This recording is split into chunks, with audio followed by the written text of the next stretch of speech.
Chapter 317. In just a few minutes, the weasel comment was liked and pushed to the top of the list. Delete it, let me send a dog head. How can you say that? Have you forgotten that you don't need to become a spirit after the founding of the country? F***ck. I'm going to laugh myself to death in the comments section sooner or later. You guys can call her a fox spirit or a lotus spirit, but what the hell is a weasel spirit? It had to be said that Xianxia was too fast, accurate, and ruthless. First, a lawyer's letter was sent to solve the source of the rumors. Then evidence was sent to clarify the truth of the rumors. With the video as evidence, 99% of the netizens believed that Xianxia had lost her memory. No one would believe him if he said that he had transmigrated quickly, but the complications of amnesia made sense in medical science.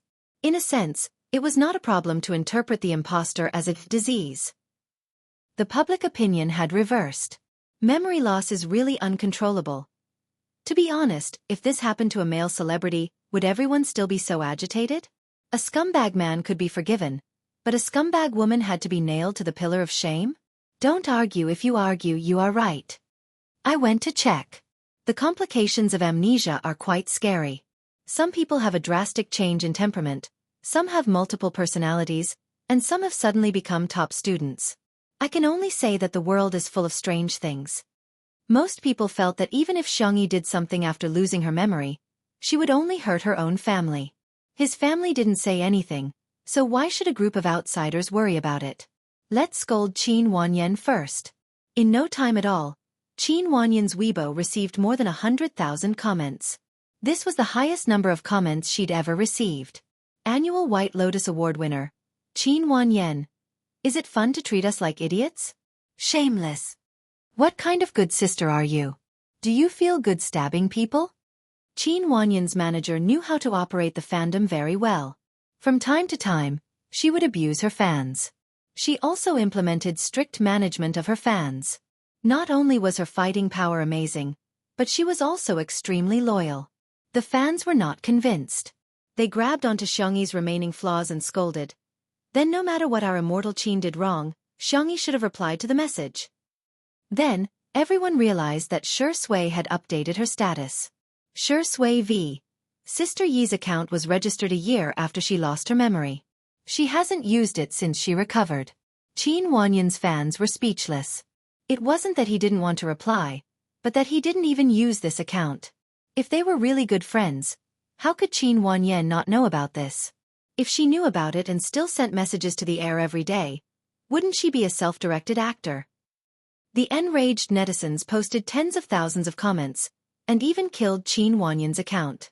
Her fans were as quiet as chickens, and not many people responded to the big fans' calls for a fight. While the netizens were venting their frustrations on Qin Wanyan's Weibo, there were two groups of people who were very unique. This wave was made up of Xianxia's new sister-in-law fans. They were mainly gathered under Xianxia's Weibo post about the family gathering. Sorry, I've already registered my marriage with my husband Tutu. Bah! My child with Chen is already 3 years old. Ah! I announce that I'm now Xianxia's sister-in-law fan. I'm a big sister-in-law, second sister-in-law, third sister-in-law, and fourth sister-in-law. The other wave was naturally made up of Microscope Girl, Ace Picker, and Untimely Couple fans. Chapter 318. These fans naturally gathered under Shi Sui's Weibo account. Ah, I'm screaming like a groundhog every day. Shi Sui is so spoiled. He stared at his wife like a maniac during the livestream, and now he's protecting his wife like a maniac after the livestream. I'm going to faint from all the kowtowing. First, he took the lead to say that they're a couple. Then, he defended Sister E on Weibo. Shi Sui's Sister E, lock him up. In my imagination, they're already married with 2 children. Thank you. The most exciting thing for the couple's fans was a wave of unexpected sweets. Shi Sui and Xianxia were featured on the cover of My Style, which was a set of 9 grid photos that attracted countless fans. Shi Sui was dressed in a black retro suit and had a rare seductive look on his face. However, he managed to hold his charm well. The solo photos included the scene of him biting a petal, the elegant and noble moment when he cut the steak, and the extremely invasive close-up of his gaze under the candlelight. The Shi Sui sisters were at the forefront. Shi Sui is so handsome that he's like a shark. This man is so good at taking photos. He's the most demonic vampire in history. I'm at the scene. I'm that petal. Shui's kiss is so domineering. I'm so shy. Xianxia was dressed in a gorgeous cream yellow dress.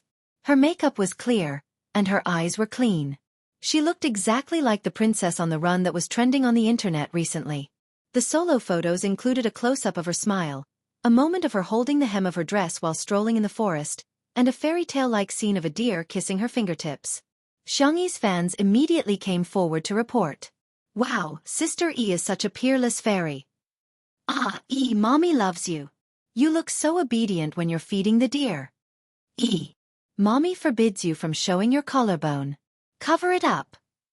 Your old mother is so worried. However, the most popular photo was the cover of the couple. The first photo was of the noble-like vampire and the innocent the little princess looking at each other for the first time in the forest.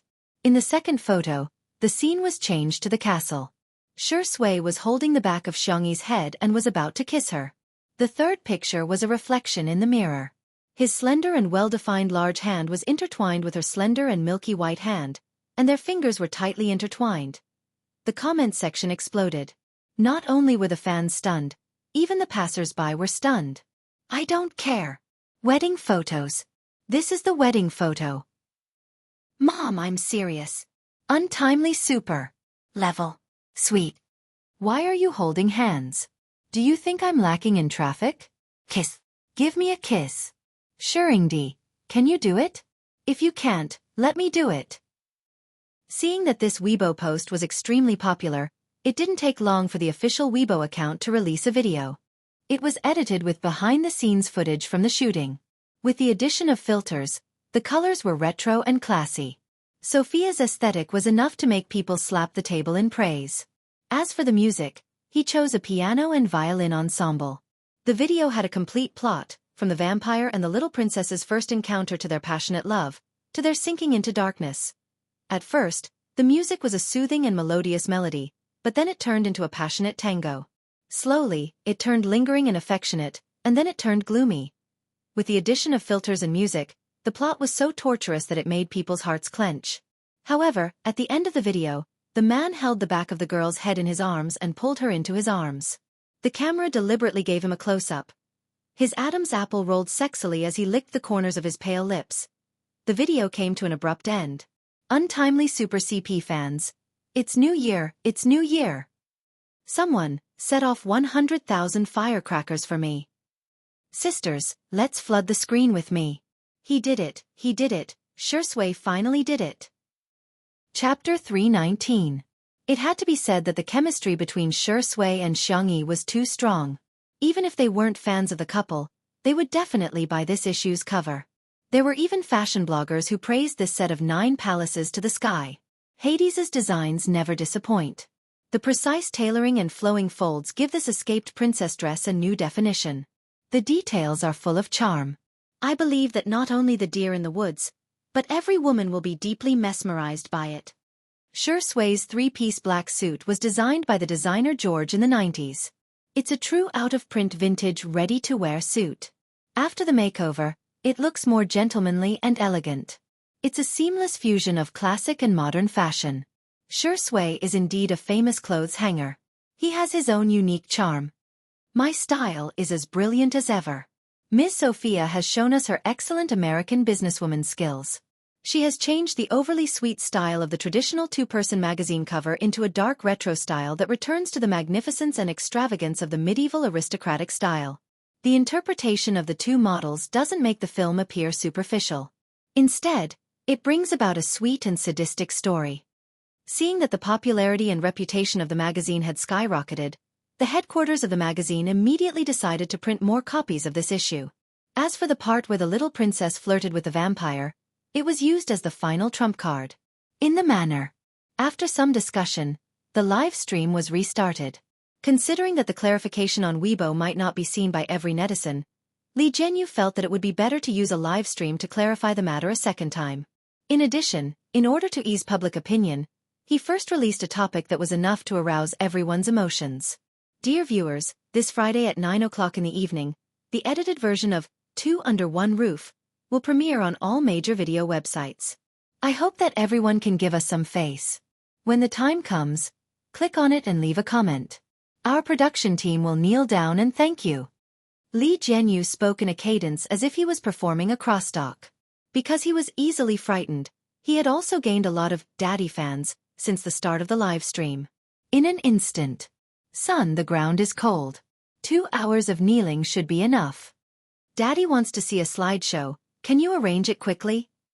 Watching other shows. The director treats me like an audience member. Watching 2 under one roof. I treat the director like a trash. There's only one word to describe it. Awesome. Ha ha ha ha, popped up on the bullet screen. The atmosphere was very harmonious. However, when the camera panned to Xianxia, it was inevitable that there would be some scolding. These people were a step too slow and didn't see Lin Chen Law Firm and Songchen's 2 Weibo posts. They were still mocking him in a sarcastic manner. No one would dare to refute that the vase fairy is a dumb artist, right? Ha ha ha, I've never seen a celebrity who's trending every day and doesn't have many fans protecting her. Not only do they have no fans, but their agency is also dead. This couple's fans are still bragging about how they're well-matched in terms of social status. Is there anyone who doesn't know that the vase fairy signed an overbearing contract with the company? The company will take 90% of the profits, and the remaining 10% will be called personal income tax.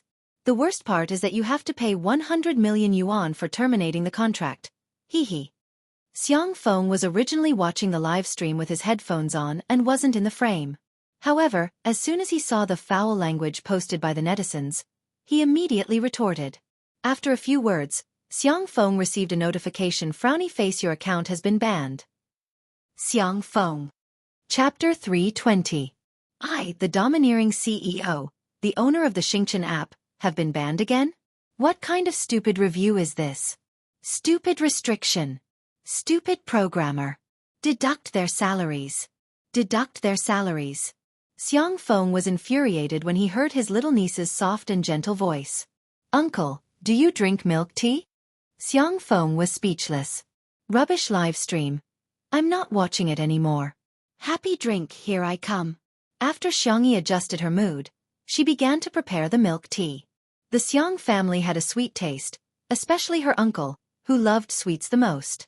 Xianxia had prepared all kinds of ingredients in advance. After the live stream began, she simply boiled the milk tea in a small pot and explained the process while cooking. Shui and Sangchen remained silent most of the time, occasionally speaking up to support her. The girl's tone was gentle and her movements were also unhurried, which was pleasing to the eye. First, she boiled the black tea until it was bright orange-red. Then, she poured it into a container prepared by the side and filtered the tea leaves.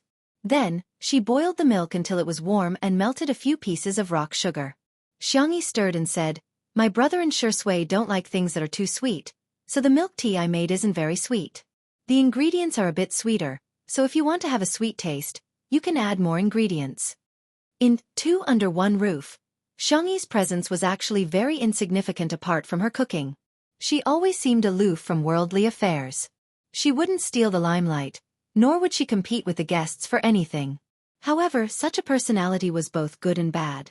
Without a presence, it often gave people the impression that she was easy to bully. This was also one of the reasons why so many anti-fans were unscrupulously criticizing her. Many netizens suddenly realized that Xianxia seemed to have spoken the most tonight while cooking the milk tea. This also allowed more people to recognize her. Just listening to her speak made them feel inexplicably healed. Li Jianyu promptly cued her. Sister E, some viewers are asking if you bought the ingredients or made them yourself. These. Xianxia raised her hand and pointed at the ingredients section. She had prepared a sumptuous meal, including pudding, taro balls, mashed taro, roasted immortal grass, red beans, oats, purple rice. Of course, there was also the soul of milk tea, pearls. I just did it casually. The method is actually very simple. Take pearls for example. Boil brown sugar and water, pour it into tapioca starch, and stir it into a ball like kneading dough. Then, roll it into a small ball and cook it slowly. The method of making taro balls is to steam sweet potatoes until they are cooked, press them into a paste, and then add an appropriate amount of sweet potato powder. The netizens in the live stream. I've already recorded it. I want to cook it too. My brain can learn as soon as it's learned. My hands Can't do as soon as it's done. Boo-hoo, Xianxia is actually so gentle. I like listening to her speak so much. It's so comfortable. Pretty sister, please turn on your mic more in the future. I like it even if you tell me the recipe. Li Jianyu sighed with emotion as he watched Xianxia introduce the milk tea snacks to the audience, and the audience's favorable impression of her increased. Live streaming was a double-edged sword. Some people gained countless fans after live streaming, while others lost their fans after live streaming. Perhaps he had been wrong all along. He had thought that Xianxia would be low-key so as not to attract hate. But now, it seemed that letting her express herself naturally was far better than any other method to attract fans. Ding dong. The electric cooker's timer sounded. The milk and black tea were mixed and boiled to about 80 degrees before stopping. Xianxia first filled a cup for her little uncle. Xiang Feng hurriedly stuffed it into Songchen's hands like a hot potato. Little Chen Chen, you drink first. No wonder he was the #1 lackey in the Xiang family. Chapter 321. Sangchen took it with a straight face and took a sip. The aroma of the tea was refreshing and rich in milk. It had a smooth and refreshing texture. The sweetness was just right for him. Although Sangchen didn't say anything, he silently took 2 more sips. The netizens. It must be delicious. Xiangyi's fans even typed with tears in their eyes. I didn't expect that one day, I would not only crave Xiangyi's body but also his milk tea. Xiang Feng was given the second cup and excitedly added a bunch of condiments. He didn't even use a straw and simply gulped it down. Pearl taro pudding, sweetness plus. It feels so good. He looked at Shi Sui provocatively, thinking to himself, finally, there's someone behind me. My little niece scooped it for me first. In the next second, Shi Sui smiled slightly and raised his hand to add some condiments for himself. However, his hand suddenly trembled, and the spoon fell into the bowl. There was a look of helplessness in his dark eyes. Xiangyi hurriedly said, I'll add some for you, what do you want? Thank you, Sister E. Shi Sui looked at her innocently and gratefully. 2 spoonfuls of taro pudding. Thank you. Xiangyi added 2 spoonfuls of taro pudding for him and even placed a straw in it. She then carefully handed it to Shi Sui. She almost fed it to him herself. Xiang Feng's eyes widened as if he had been struck by lightning. In the live stream, ha ha, who is this silly man? Why is he so funny? I seem to have heard Xiangyi call him uncle before. He should be a relative. I don't believe it. Xiang Yi and Chen Chen are obviously not on the same level as him. How can they be family? The netizens' disdain for Xiang Feng was almost overflowing. On Weibo, Tomato Entertainment's latest comment received tens of thousands of scoldings. In fact, it wasn't that Xiangyi didn't have any fans, but her fans were kind enough to criticize Tomato Entertainment instead of arguing with the haters. Even Qin Wanyan had a manager to defend her. No matter how bad the public relations effect was, at least her fans wouldn't be disappointed. But what about Tomato Entertainment? The company pretended to be dead. Their last post was a Weibo post about C7's new album being released on the music platform 2 weeks ago. Xiangyi's fans were completely enraged. Trash company, all you know is to make money. Daily question. Did Tomato Entertainment go bankrupt today? What kind of agency are you? Is the PR department dead? Just as the scolding reached its peak, Xiangyi's manager, Anan, suddenly posted on Weibo. Little Anan V. Everyone, stop scolding. The dog company is going to be a human soon. When the fans saw that he was still standing by the company, they were furious. I think you don't want to be a human anymore. As Xiangyi's manager, what have you done? The next second, Tomato Entertainment's official Weibo account, which had been dead for a long time, finally came back to life. Tomato Entertainment V. 10 minutes ago, our company and Xingchen Entertainment have completed all the procedures. Now, the company's business and artists are all under Xingchen Entertainment. Our company will be starting a business restructuring today. The legal person of the new company is Xiangyi V. Hello, President E. Please take care of us in the future. All the fans were dumbfounded. They were dumbfounded. How did our sister E become President E? In the live stream, Xiang Feng received a notification from his assistant, telling Sister E that the acquisition of the company had been completed. Xiangyi was stunned. Seeing this, Xiang Feng was furious. What's with your expression? Is it that difficult to acquire a company? Your uncle is a domineering CEO. Chapter 322. Uncle, you've acquired my management company? The girl snapped back to reality and looked at Xiang Feng in disbelief. Xiangchen glanced at him. She couldn't be bothered to diss him for being so inefficient. Xiang Feng put his hands on his hips and said arrogantly, Aha, I've also registered your name as the legal representative. From now on, you'll be your own boss. In the live stream, some netizens stubbornly refused to believe it and ridiculed, I'm dying of laughter. Do you know how much it costs to acquire a company? Tomato Entertainment may be a small company, but it's worth at least a few billion yuan. How can you buy it just like that? You're bragging to the heavens. The netizens who had already learned about the new drama on Weibo retorted, You're not convinced? Keep it to yourself. Our sister E is fair, rich, and beautiful. She has her brother to protect her and her uncle to dote on her. That's how domineering she is. The live stream was in an uproar, and some netizens who claimed to be professionals stepped forward to say frowny face this financial practitioner is laughing. Fixed assets and liquid assets are two different concepts. Billionaires don't mean that they can casually take out 100 million yuan in cash. This silly guy said that he wanted to buy a company worth a few billion yuan? Does he mean that he has at least billions or even tens of billions of yuan in assets? This comment garnered the approval of many people. Exactly. How can such a silly guy be a domineering CEO? If Xianxia said it, it would be more believable, but since it was Xiang Feng, no one believed it. Just as this small group of haters thought that they had grasped the truth, and were ridiculing Xiangxia in the live stream. Xiangxia's fans, who had been quietly waiting for them for a long time, finally unhurriedly moved the Weibo post from Tomato Entertainment over. Tomato Entertainment, 10 minutes ago, our company has... The haters? The haters. TSK. That silly guy is actually a domineering CEO? That was already frustrating enough.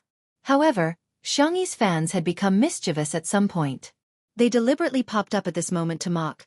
Congratulations to our sister E for turning from a social animal to a boss, Xiang E. It's impossible for her to work, she can only be a domineering CEO. I want to shout, little uncle is awesome. Okay, after yelling, he was still so naive.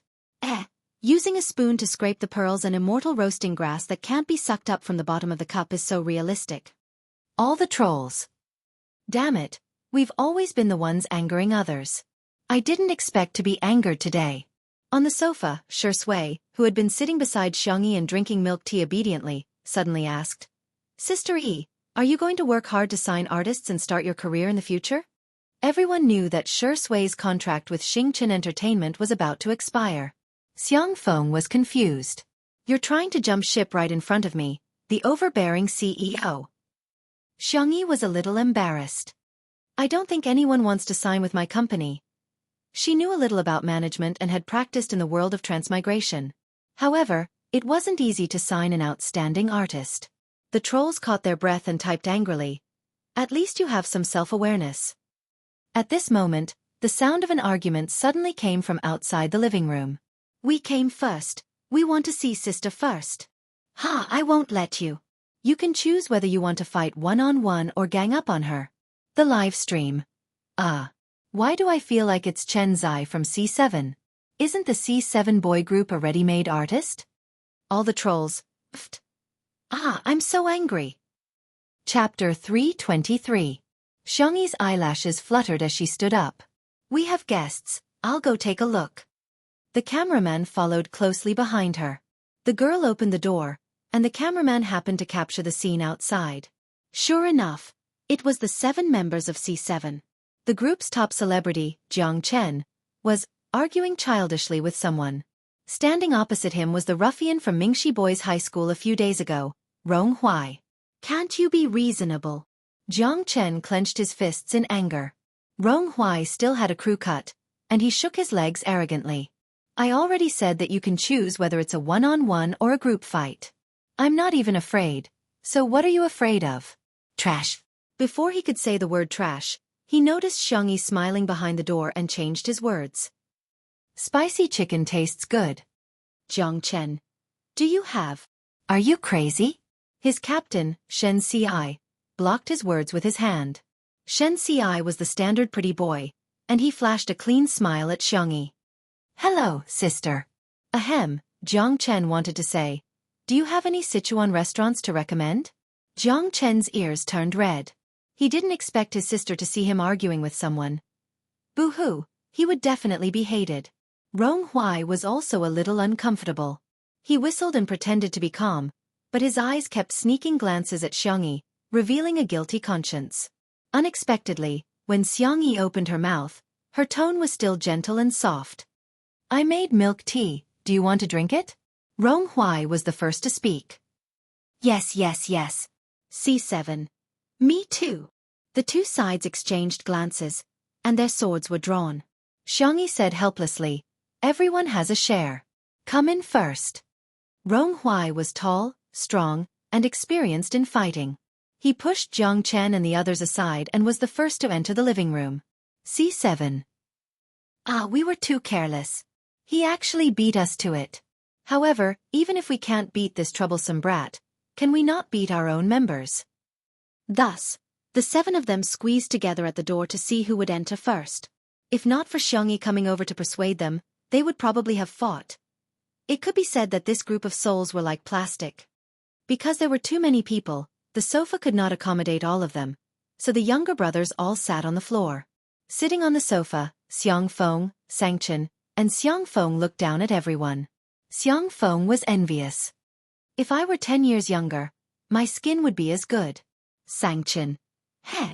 Shui chuckled. Humph. Do you two think you're any better? You're still an old man who's nearing his 30s like me. Xianxia. Shui.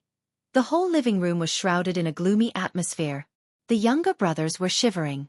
Even Rong Huai moved closer to Jiang Chen.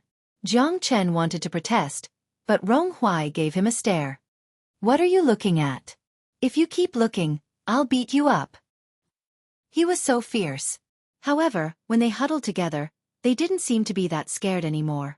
This was probably the legendary huddling together to keep warm. Milk tea is ready. Add whatever you want. Xiangyi poured a cup for each of them. The hot milk tea seemed to have the power to bewitch people. The netizens in the stream wanted to cry but had no tears. Orders for milk tea on all major takeout platforms have skyrocketed. Everyone, please pay the advertising fee to Sister E. Thank you. Little Vase, stop it. Fatty Ruar and I were already 2 people before watching the stream. Hey, trash streamer. You only know how to cook milk tea every day. Can't you create a couple? Ahem. An untimely and beautiful couple. Want to know more? Chapter 324. The fans secretly extended their little fingers to test the waters. Ignorant netizens. Huh? Untimely? Let's search to see what's going on, then. We accidentally fell into the trap. The main character is the one who started the love line. If you don't, you're not a surfer. In the living room, Rong Huai was like a little tyrant as he went up to grab 2 cups of milk tea. He was the kind of hooligan who wouldn't drink if he didn't. Jiang Chen protested softly. That's not right. Sister poured a cup for each of us. Then, Rong Huai smiled sinisterly and flexed his muscles. Are you asking for a beating? Jiang Chen was speechless. Hashtag pretend nothing happened and pretend to be a good boy who didn't like milk tea. The next second, Rong Huai's forehead was knocked. He hissed and raised his head fiercely, like a frivolous and wild wolf puppy. He met Xiangyi's calm and gentle gaze. He rubbed his forehead aggrievedly. Why did you hit me? Xiangyi said, 1 cup for each of us. You can give the extra cup to brother Jiang Chen. Rong Huai seemed to have heard a joke. Him? You want me to call him brother? It had always been others who called him brother, okay? Xiangyi sat cross-legged on the ground, resting her chin on her hands and looking at him quietly. His eyes met hers. 1 second, 2 seconds. In the 3rd second, Rong Huai couldn't take it anymore and looked away, his ears turning red. F***CK. This woman isn't reserved at all. How could she stare at him so intently? Even he was embarrassed by his stare. He reluctantly pushed a cup of milk tea to Jiang Chen. Jiang Chen was speechless. Sob sob sob, big sister is so nice and gentle. He took a sip. The hot milk tea warmed his stomach and warmed his heart. It was slightly sweet and had a light tea fragrance. It was a perfect match with red beans and oats. However, it must be very high in calories. He definitely couldn't drink too much. He took a sip. Should I have a little more? By the time Jiang Chen came to his senses, he had already finished the cup of milk tea. The young man hit his head in frustration. Rong Huai sneered. You've already drunk it, what's there to regret? Didn't you get any joy from my milk tea? Jiang Chen was in a daze, pondering Rong Huai's words. That's right. Big Sister's cooking had this kind of magical power that made people feel warm and happy. Wasn't this the true essence of tasting food? Jiang Chen felt enlightened. Younger brother, you are really a philosopher. A thinker. His words are too profound and too reasonable. Rong Huai thought. I'm afraid he's a fool. Here, add some more taro balls for me, Rong Huai ordered him casually. Jiang Chen followed his order obediently. The two of them had completely forgotten that they were still streaming. Little did they know that their interaction did not escape the sharp eyes of the netizens. Aw, top traffic ex-arrogant young man. So sweet, so sweet. I'm sorry, although this couple is a cult, I can't help but stand there for a second. Zai Chen's aloofness is just a persona, but his true self is the naive and sweet one. Ha ha ha, he's being bullied by Rong Huai's younger brother. After chatting for a while, Xianxia asked about the purpose of her brother's visit. Rong Huai cleared his throat. Jiang Chen had added a little too many taro balls for him just now, so his throat was sticky. I plan to take the arts exam and enroll in the film academy. I heard that you've started a company. Can I work there? As if he was afraid that Xianxia would reject him, his eyes lit up. Sign me up. I won't let you regret it. Chapter 325. Although the young man spoke a little hurriedly, she could feel his firm conviction in his tone. He really trusted Xianxia.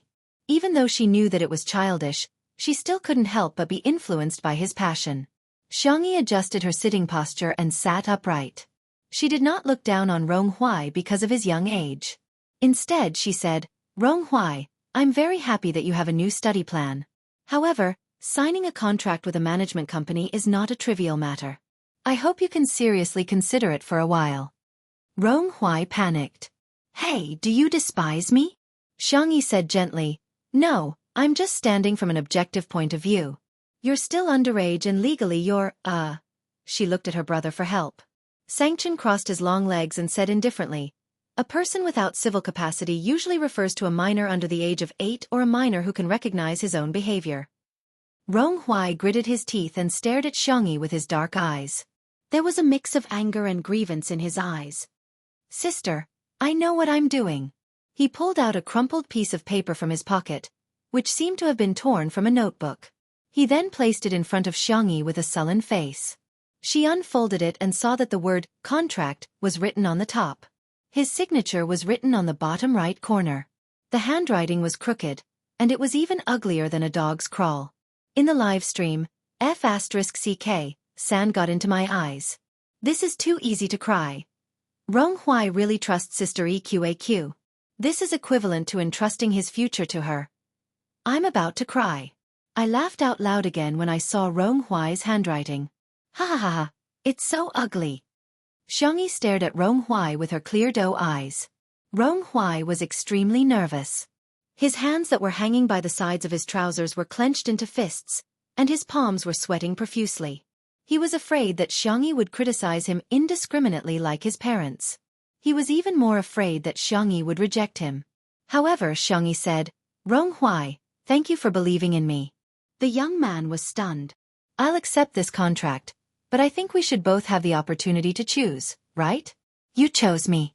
Similarly, if you get into the film academy, I will sign you. During this period, both of us have the right to go back on our words. What do you think? From the beginning to the end, she was gentle and soft. She didn't tell him what to do with his life, but he was given a choice. Rong Huai's Adam's apple bobbed slightly, as if he had just drunk a sports drink and was about to play a game. Okay, I promise you. We'll choose both sides.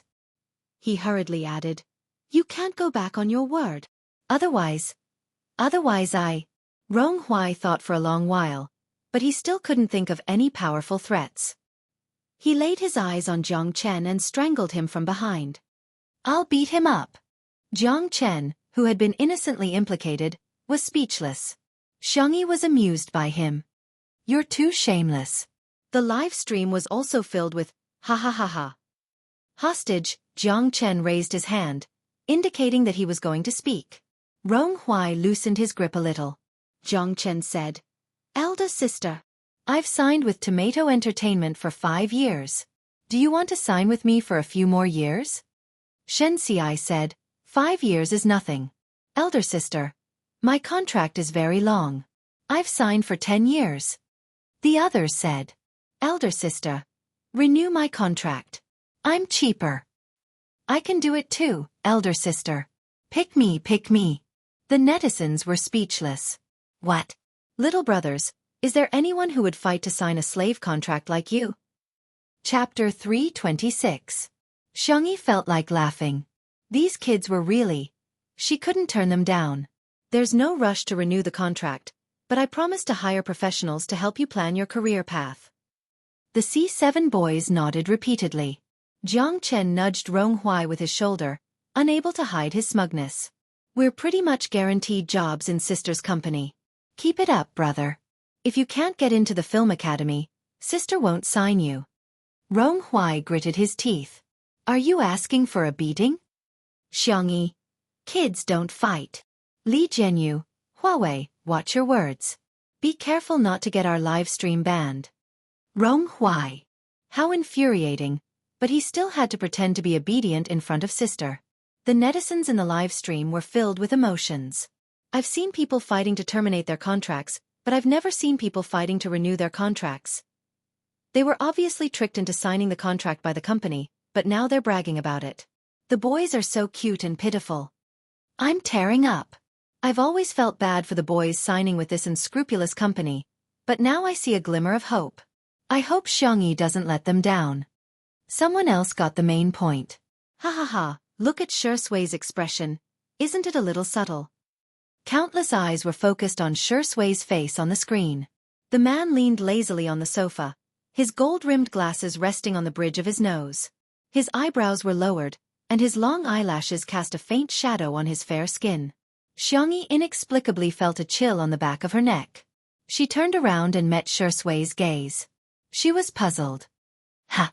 Shui said faintly. Does Sister E hate me? Xianxia was dumbfounded. No. Then why didn't you sign me? Sister E, do you think I'm too expensive? Then I can make it cheaper. Shui's voice was deep, and after deliberately lowering it, it sounded a little hoarse. Or does Sister E think I can't work for you if you sign me? His tone was weak, helpless, and pitiful. Those who heard it were heartbroken and those who heard it shed tears. The girl was at a loss. That's not what I meant. I thought you were joking. After all, Shui was signed by his uncle's company. Moreover, his uncle was very kind to him and opened a personal studio for him. The basic work was up to his mood. In other words, Shui was now no different from a free man. Why would a normal person be willing to sign with another company and put shackles on themselves? It was illogical. The netizens in the live stream were shocked. F***CK. Was I hallucinating? Shuringdi is actually begging to work. Sichuan Bai, great manager C, do you know that your artist is lovesick? Ah, domineering female CEO X best actor of the entertainment industry. Sisters, I can do it again. It's fine if the younger brothers are fighting to sign the contract, but Shuringdi, he's basically selling his looks, his skills, and his body. Shui pushed up his glasses and looked at Xianxia with his deep eyes. He sounded a little aggrieved. I'm not joking with you. Xiangfeng said weakly, Shui, I'm your boss. Hey, did you hear me? I'm your boss. Xianxia said in a daze. Then sign it. Anyway, one more person wouldn't make much of a difference. Xiangfeng's world collapsed. Little Xianxia, he jumped ship in front of me, and you're trying to poach him in front of me. Do you still have any respect for me? Chapter 327. Shui crossed her arms. Are you a black-hearted boss? Xiangfeng subconsciously denied. Of course not. Then what's the problem with employees moving freely? Shui looked at Xianxia and blinked. Or is it that the law forbids employees from jumping ship? Xianxia, although he hated this dog of a man, he still owed him a favor just now. Xianxia said expressionlessly, "There's no such rule in the labor law." Shui shrugged and spread her hands. "So what's wrong with me jumping ship to Sister Yi's company?" Xiangfeng was confused and his eyes were in a trance. The netizens in the live stream, "Ha ha ha ha, there's nothing wrong with that. Keep the goodies within the family, we're all family." Dog head dog head. Family is a wonderful description. Is it Xiangyi and Xiangfeng's family, or is it Shui and Xiangyi's family? Hee hee. Ahahaha. Why can you send a voice message? I can hear your demonic laughter just by looking at the text. Until the end of the live stream, countless netizens were still discussing it with relish. There were also many posts on the Melon forum, and some netizens had taken a screenshot of Xiangyi's photo and photoshopped it with a peach blossom pattern. Title of the post: "Let's all freeload off Xiangyi's luck with the opposite sex." Text of the post: "First of all, I was a fan of Sister Yi's looks when I first watched the live stream, but now I'm a genuine fan of hers, haha. After some statistics, Sister Yi is really attractive, not derogatory. First, it was the cute little brother Yan Nai, then the boys from Mingxi Boys High School. I strongly pick Rong Huai. The high school boys are so cute. Go!" There were also Jiang Chen's children from C7, as well as Di, who is almost 30 years old. In terms of looks, Sister Yi is a great beauty, but the wonderful thing is that her eyebrows are youthful, round, and not aggressive. Simply put, she has the kind of looks that are popular with elders. Both boys and girls will feel comfortable looking at her. Of course, Sister Yi's personality is also very good. Her gentle womanly charm both men and women. However, I think the most important point is that Sister Yi is the reincarnation of a peach blossom spirit. That's why she has such good luck with the opposite sex. I'll post it when I find a boyfriend.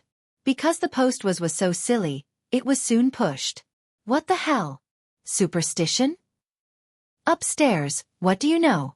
This is called seeking spiritual sustenance from theology. I'm Peach Blossom Spirit. You're a fake fan. Peach Blossom deity was more like it. The peach blossoms were bright and dazzling. Her. With her husband. In short, this post was inexplicably popular, and at one point, it was pushed to the top 3 most popular areas of the Melon forum. Before Xiangyi went to bed, she received a WeChat message from Ah Nan. "Ah Nan, how Nan? Suck. Ah Nan, how Nan? Suck stars." Xiangyi slowly sent a few question marks over. Ah Nan made a voice call. Sister E. I heard you're a peach blossom immortal. Let me suck. I also want to have good luck with the opposite sex and be single." Xiangyi was confused. "But I'm single too," Ah Nan blurted out. "Aren't you married to Di? You've already taken wedding photos and gone on your honeymoon." "Ahem, sorry, I kowtowed too much." "Shui and I?" Xiangyi looked innocent. "There's nothing between the two of us." Before she finished speaking, there was a knock on her bedroom door. A gentle but seductive voice slowly sounded. "Sister E, are you asleep?" Chapter 328. On the other end of the screen, Ah Nan. He was suddenly excited. He lowered his voice and covered his mouth as he laughed. "Oh, it's really nothing for me to come looking for you in the middle of the night, Xiangyi. It's not what you think." Okay, no need to say anything, I understand." Ah Nan gestured. "Darling, don't worry. I'll support you no matter what you do. Do your best and defile Di. Okay." Slap. The call ended. Xiangyi. #what should I do if my manager is too silly? She tidied up her nightgown and draped a small blanket over her shoulders before walking towards the door in her slippers. As soon as she opened the door, she was greeted with a beauty attack. Shui took off his sunglasses, revealing his deep brows and pure black pupils as he looked at her with a faint smile. The pajamas seemed to have been bought too big. The collar was loose, revealing a large area of cold white skin and clear collarbones. Xiangyi almost imperceptibly swallowed her saliva. The girl hadn't realized that her feelings for Shui were different from her feelings for her brother. "It's so late, what's the matter?" Xiangyi asked. "Shui, let's go pick up Xiao Naofu together tomorrow?" It must be homesick. Xiangyi. Okay, I was planning to go tomorrow anyway. Oh. Suddenly, a bony hand covered the top of her head, the movements gentle and delicate. There's a feather on it. As an older brother, helping his sister twist a feather didn't seem like a big deal. Maybe it's from the pillow. Xiangyi forced herself to remain calm. After waiting for a few seconds, Shui still didn't look like he was done. She couldn't help but ask, "Are you done?" Yeah. Shui retracted his hand, his voice low and mellow. But, as he moved, the originally loose pajamas slipped down, revealing a thin but not weak shoulder. Your clothes. Xiangyi whispered, her voice as soft as a mosquito's. Shui blinked. What did you say? Xiangyi looked calm and composed as she draped the small blanket over Shui. It's cold, wear more. Shui was stunned for 2 seconds before her expression returned to normal. Thank you. You're welcome. I'm going back to my room. Xiangyi turned into the room and closed the door. She leaned against the door and patted her chest. His heart was beating abnormally fast. Outside the door, Shui lowered her long eyelashes and stood in place for a while. Then she chuckled softly. Not far from the French window, Xianxia, who was dressed in black silk pajamas, seemed to be one with the darkness. He gripped the cup tightly, as if he was a cedar covered in icicles on a distant mountain. I think you don't want your leg anymore. He didn't specify which leg he was referring to. Shui slowly walked a few steps in front of him. She wrapped the small blanket tightly around herself as if she was showing off. The fragrance of her hair still lingered on it. Are you angry again? Brother-in-law, Xianxia! Exclamation point. The man's eyes were cold and his tone was cold. What did you call me? Shui looked at him innocently. Brother-in-law, can you break my leg the day after tomorrow? After all, I'm going to pick up the child with Sister E tomorrow. Xianxia gritted his teeth. Child. Shui chuckled. Yes. Xianxia was so angry that he started to roll up his sleeves. He thought that he could have a showdown with Shui, but he didn't expect Shui to call Xiangyi so openly. Xiangyi, what's wrong? Shui complained. Sister E, someone bullied me. Who? Where? Xianxia. He took a deep breath, snatched the phone and said coldly, Go to sleep. This dog of a man was really despicable and shameless. Chapter 329. The next day. After Xiangyi finished her morning exercise, she made some simple scallion pancakes, steamed buns, and pumpkin millet porridge. She left some breakfast for her uncle and brother. After having breakfast with Shui and the others, she set off. Jianghu called the cameraman along and started a live stream while walking. He was planning to do a behind-the-scenes version of Smog and Cat 2. 0-inch. Halfway there, Xiangyi suddenly thought of a serious problem.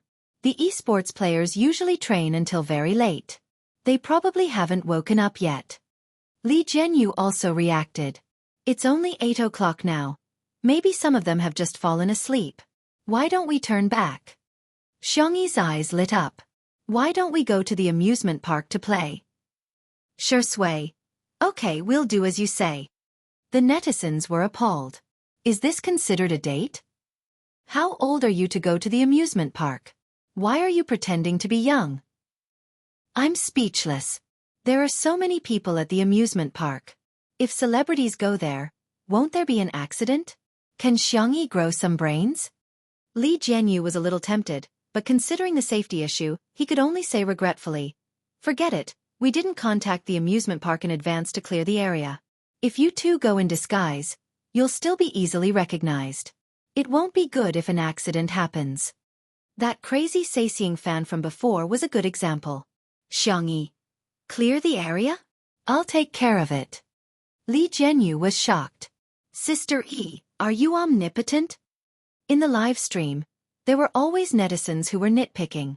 Can you do whatever you want with money? You can smile. Is she flaunting her wealth? Is she flaunting her wealth? How can anyone like such a woman?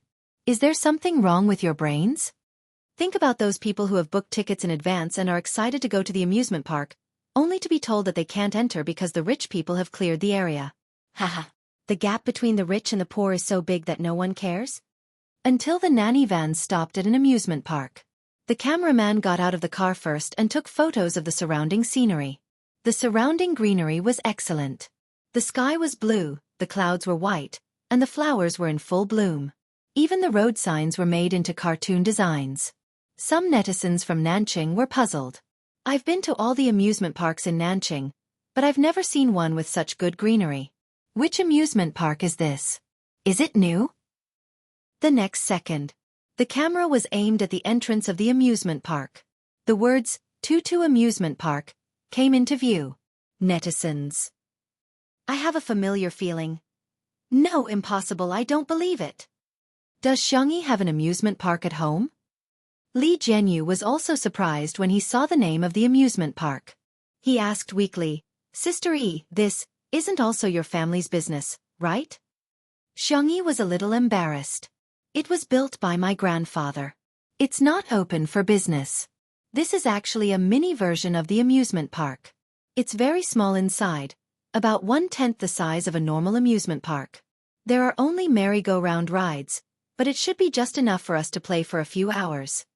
Li Jianghu. 10% is already a lot. Isn't it better to build a house? He had been a social worker at Muyao TV for several years, but he hadn't even saved up enough money for a down payment on a house. In the live stream, poverty has really limited my imagination. Come out and get beaten up. Your family's little amusement park won't affect others at all. What should I do? I suddenly have an idea. Shui might as well not marry Sister Yi and marry into her family as a gigolo. Chapter 330. Is there such a good thing? Shui, get out of the way. Let me do it. Sister Yi, let's discuss this. Don't be so rigid about gender, okay? Look at you people. Do you even have any integrity? All you know is to marry into the family. Mom, I'm your child that you've lost for over 20 years. Ha ha ha, you're making me laugh to death. Sister Yi is only 20 years old. How can she give birth to a child in your 20s? The silly netizens were having so much fun with the jokes that they drowned out the haters' comments. The procedure to enter the garden was very simple. They had to scan their faces. There were only a few staff members, but their service was very good. Xianxia and Shui went in first. Li Jianghu said in all seriousness, Isn't this something only children play? Old Zhang, let's shoot properly later and try to make it feel like an idol drama. The netizens commented, Director Li, you must be a fan. How can you conspire loudly? The cameraman, Old Zhang, nodded. Yes, that's for sure. I'm already in my 40s. Why would I play this? A few minutes later, Li Jianghu sat on the merry-go-round and laughed like a fool. Ha ha ha, this thing is quite fun. Oh, let's go higher, let's go higher. Little brother, can you double the speed? The staff member had a Mona Lisa smile on his face. Sure. Li Jianghu said. Old Zhang, come on. Hurry up and come with me. A merry-go-round that's twice the speed is one of a lifetime. If you miss it, you'll have to wait until your next life. Old Zhang was tempted. Then I'll play 2 rounds with you. Hence, the manual position became a fixed position. The netizens in the live stream were laughing like crazy. Director Li, Old Zhang, so fragrant. You two wake up. We want to watch Sister Yi and Shui go on a date. Why did the idol drama turn into a country romance? Why am I laughing so hard in front of the screen? Variety shows required a sense of variety. Most people watched the live stream to pass the time and have some fun. Li Jianghu and Old Zhang's casual self-indulgence, which made them even more hilarious. This scene would also become one of the textbook scenes of variety shows in the future. On the other side, the theme of the entire amusement park was rabbits. There were cute big rabbits, small rabbits, white rabbits, and gray rabbits everywhere. Most of the amusement facilities were also related to rabbits. Xianxia was playing a game of Hit the Rabbit. She had liked to play this game since she was young. The feeling of smashing rabbits with a carrot hammer was especially stress-relieving. Shui, on the other hand, was interested in the cotton candy being sold at the side. He stared straight at it, and the young lady in charge of selling the cotton candy blushed under his stare. Well, do you want some? I'll give you one. Shui thanked her with a smile and waved at her. However, After Xiangyi finished playing with the rabbit, she felt her sleeve being gently tugged. She looked up and saw Shui's wet eyes. She looked pitiful. Xiangyi's tone was like coaxing a cub. What do you want? I'll buy them all for you. I have money. Putting everything else aside, if the annual income of Tutu's farm was made public, it would be enough to make people gasp in amazement. Not to mention, Xiangyi also had the supplementary cards of the entire Xiang family. Her grandfather had given her a building, her grandmother had given her a floor of a shop, her aunt had given her a small gemstone mine overseas, and so on. Although it would be a little difficult to cash them all out, it was more than enough to raise Shui. Shui pointed at the cotton candy not far away. Sister E, I want some, Xiangyi. Okay, I'll buy it. The young lady was stunned on the spot. Didn't she say that she didn't want to eat it just now? Chapter 331. Hello, I'd like a cotton candy. Xiangyi's soft voice pulled her back to reality. As a staff member of Tutu Amusement Park, the young lady was well aware of who the amusement park was built for. Old Mr. and Mrs. Xiang doted on their granddaughter so much that the amusement park was named after Xiangyi's alternate account.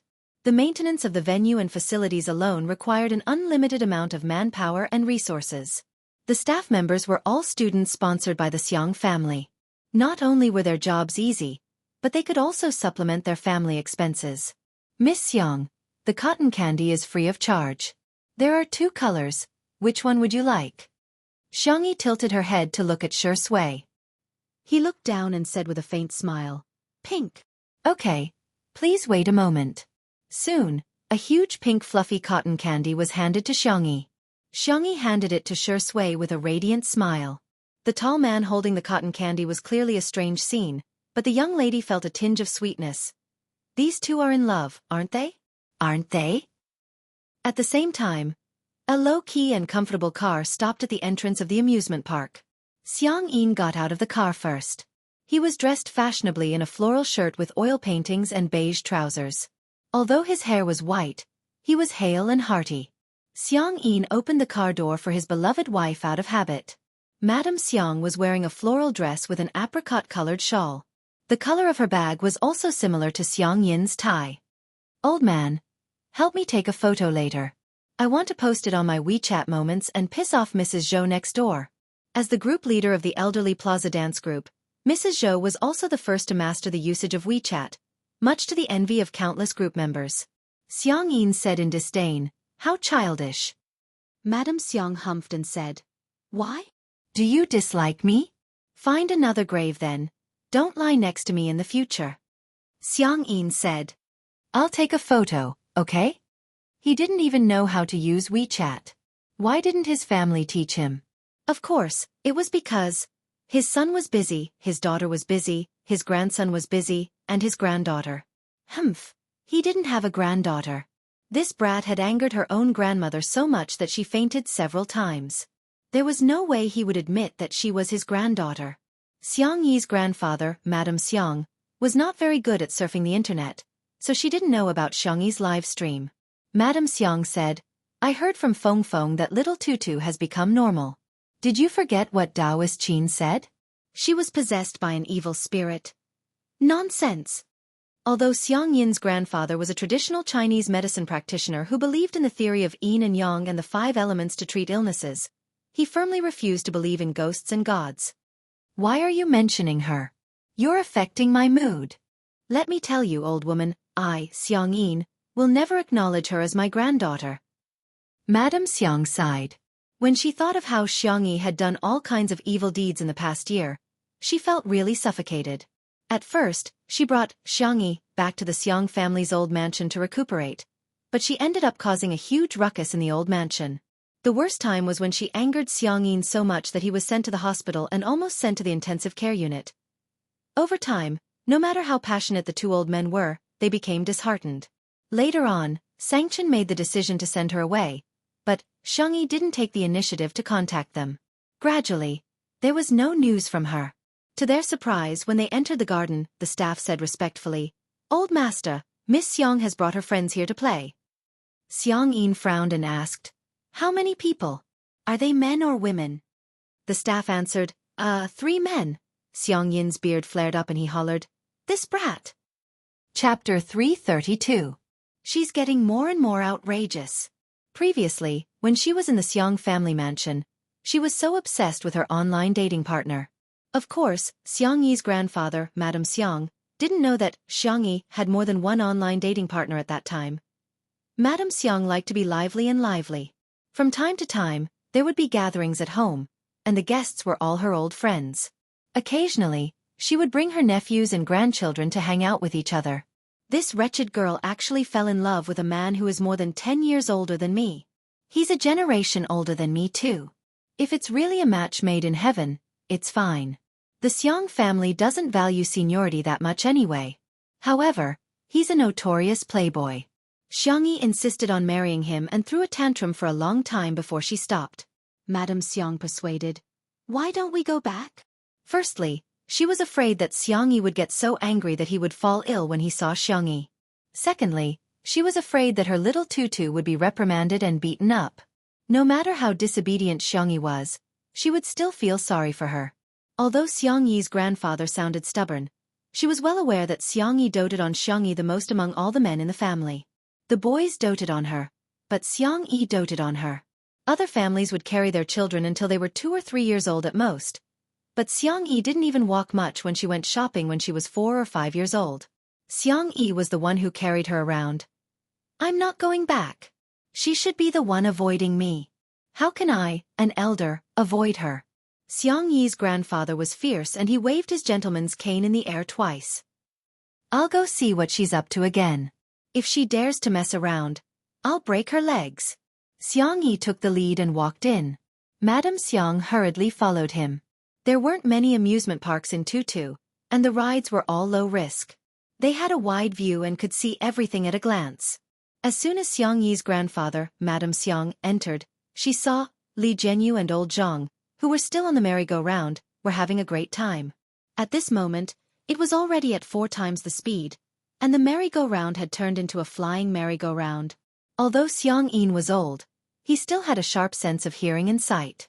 However, it took him some effort to see the faces of the two people clearly. Xiangyin hollered, "This wretched lass has such poor taste." Not at all like him. Madame Xiang took out her reading glasses and gracefully put them on. After looking at them for a while, she sighed in melancholy. How could this be? Each one was uglier than the other. And each one was older than the other. Little Tutu's taste in men was really... It was too horrible to look at. All of a sudden, Xiangyin noticed that there was some movement coming from the car that Tutu had crashed into. He squinted his sharp eyes and vaguely saw Shui's back. He couldn't help but mutter, "This seems okay, Madame Xiang." "Old man, what did you say?" Xiangyin cleared his throat and pretended to be fierce. "I'll go see what kind of wretched man she's found." Madame Xiang was even more worried. Is this guy even older? The two walked past the tripod where the camera was fixed. Li Jianghu and old Zhang were immersed in the childish joy of men and didn't notice the two of them at all. However, the netizens watching the live stream had sharp eyes. Wow! That pair of grandparents is so trendy. Ooh, Grandpa's tie and Grandma's bag are of the same color.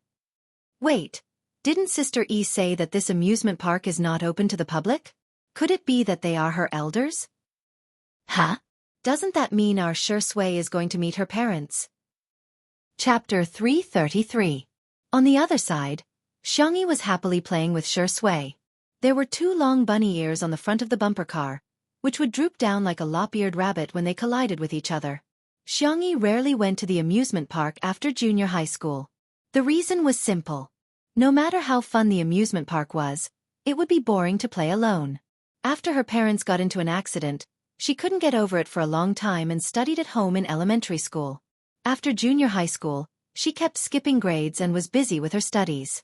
Hence, she didn't have much time to socialize. The few friends whom she was close to had completely cut off contact with them because of that person in the past year. She felt that Shui was really kind and mature. Yet, she was willing to play such a childish game with her. She skillfully turned the steering wheel and locked onto Shui's position before accelerating towards Tutu's car. Halfway through, an old man appeared out of nowhere. Xiangyi hurriedly stepped on the brakes, but due to inertia, she hit her head against the steering wheel. When she looked up, there was a red patch on her fair forehead. It was painful to look at. Xianxia couldn't help but frown. Xiangyi's eyes lit up when she saw him. Grandpa! Xianxia immediately said. Don't call me Grandpa. I'm not your grandpa. I don't have a granddaughter like you. His tone was cold and harsh, causing the light in Xiangyi's eyes to dim. She lowered her eyelashes and adjusted her emotions for a few seconds before pressing the button to reverse the car. Tutu's car reversed a great distance, and the bunny ears on the front of the car had malfunctioned. They drooped down dejectedly and looked listless. Xianxia was speechless. What? I told you not to call me Grandpa and you're really not going to do it? You're finally obedient. Xianxia didn't expect that he would get angry when Xianxia was disobedient. Now that she was obedient, he got even angrier. Madame Xiang was a few steps slower. When she walked over, she discovered that Xianxia had reversed the car and left without saying a word. Seeing that Xiangyi's forehead and eyes were red, old Mrs. Xiang's heart melted and she waved at her. Your grandpa is scaring you. Ignore him. Be good, Tutu, come to Grandma. Xianxia hesitated, wondering if she should go over. Xianxia exclaimed, Don't come over. I don't want to see you. Therefore, Little Rabbit backed the car further away. Mr. Xiang, Madame Xiang. Shui had alighted from the car at some point and greeted the two elders in a warm voice. Then, he began chatting with them naturally, and his manners were impeccable. After exchanging a few pleasantries, the topic turned back to Xiangxia. Xiangyi's grandfather said sarcastically, She has the time to come to the amusement park with you but doesn't have the time to visit me at the old residence. I think she doesn't take me seriously at all. Shui said apologetically, Grandpa, you've misunderstood. It's not that Sister E doesn't want to go. It's because of work. We're here today to shoot some material. He glanced in the direction of the merry-go-round, his temples twitching. That's our show's director and cameraman. They're doing a live broadcast. Just as he was about to explain what a live broadcast meant, he heard Madame Xiang say, Live broadcast? I've heard of it before. Live broadcasts sell goods. It's like shopping on TV. I've seen Mrs. Zhou's grandson next door teach her how to shop. She was really envious because neither she nor Xiangxia knew how to shop. Shui smiled and asked, Grandma, what do you want to buy? Do you want Sister E to come over and buy it for you? Before Madame Xiang could answer, Xiangxia interjected, No. Need. Chapter 334. Madame Xiang retorted, Do you know how to do it? Xiangxia said guiltily, I can learn. You've already learned it several times, Madame Xiang said, exposing him mercilessly. Xiangxia thought, You're hurting my feelings, old woman. He retorted stubbornly, Anyway, I don't want that wretched girl to teach me. I'm telling you if she ignores me, I won't say a word to her either. Xiangxia was full of energy and roaring loudly. Xiangxia vaguely heard what he said and wanted to hide in a corner, but the car didn't move at all. She looked up and realized that Shui had pressed the switch with her fair and slender fingers. Where are you going to hide?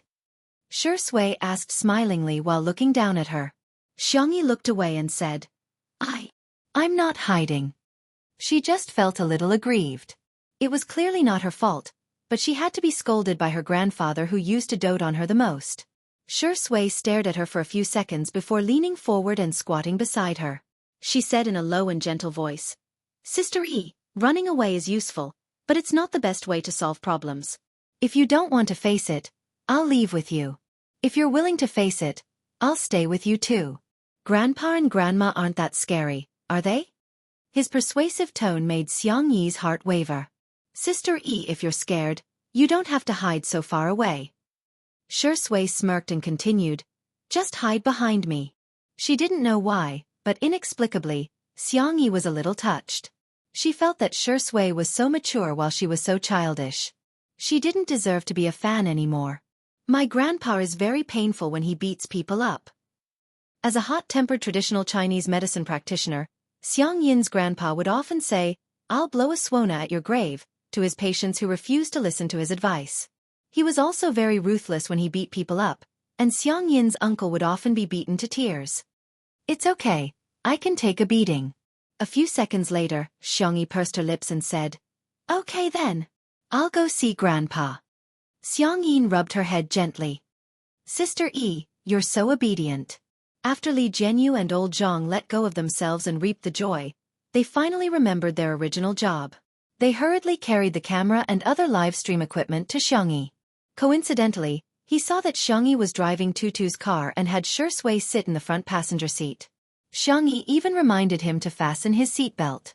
Although Tutu's car was a two-seater, Shui was tall and had long legs. After sitting in the car, the originally small space became even more cramped. Their arms seemed to be touching each other.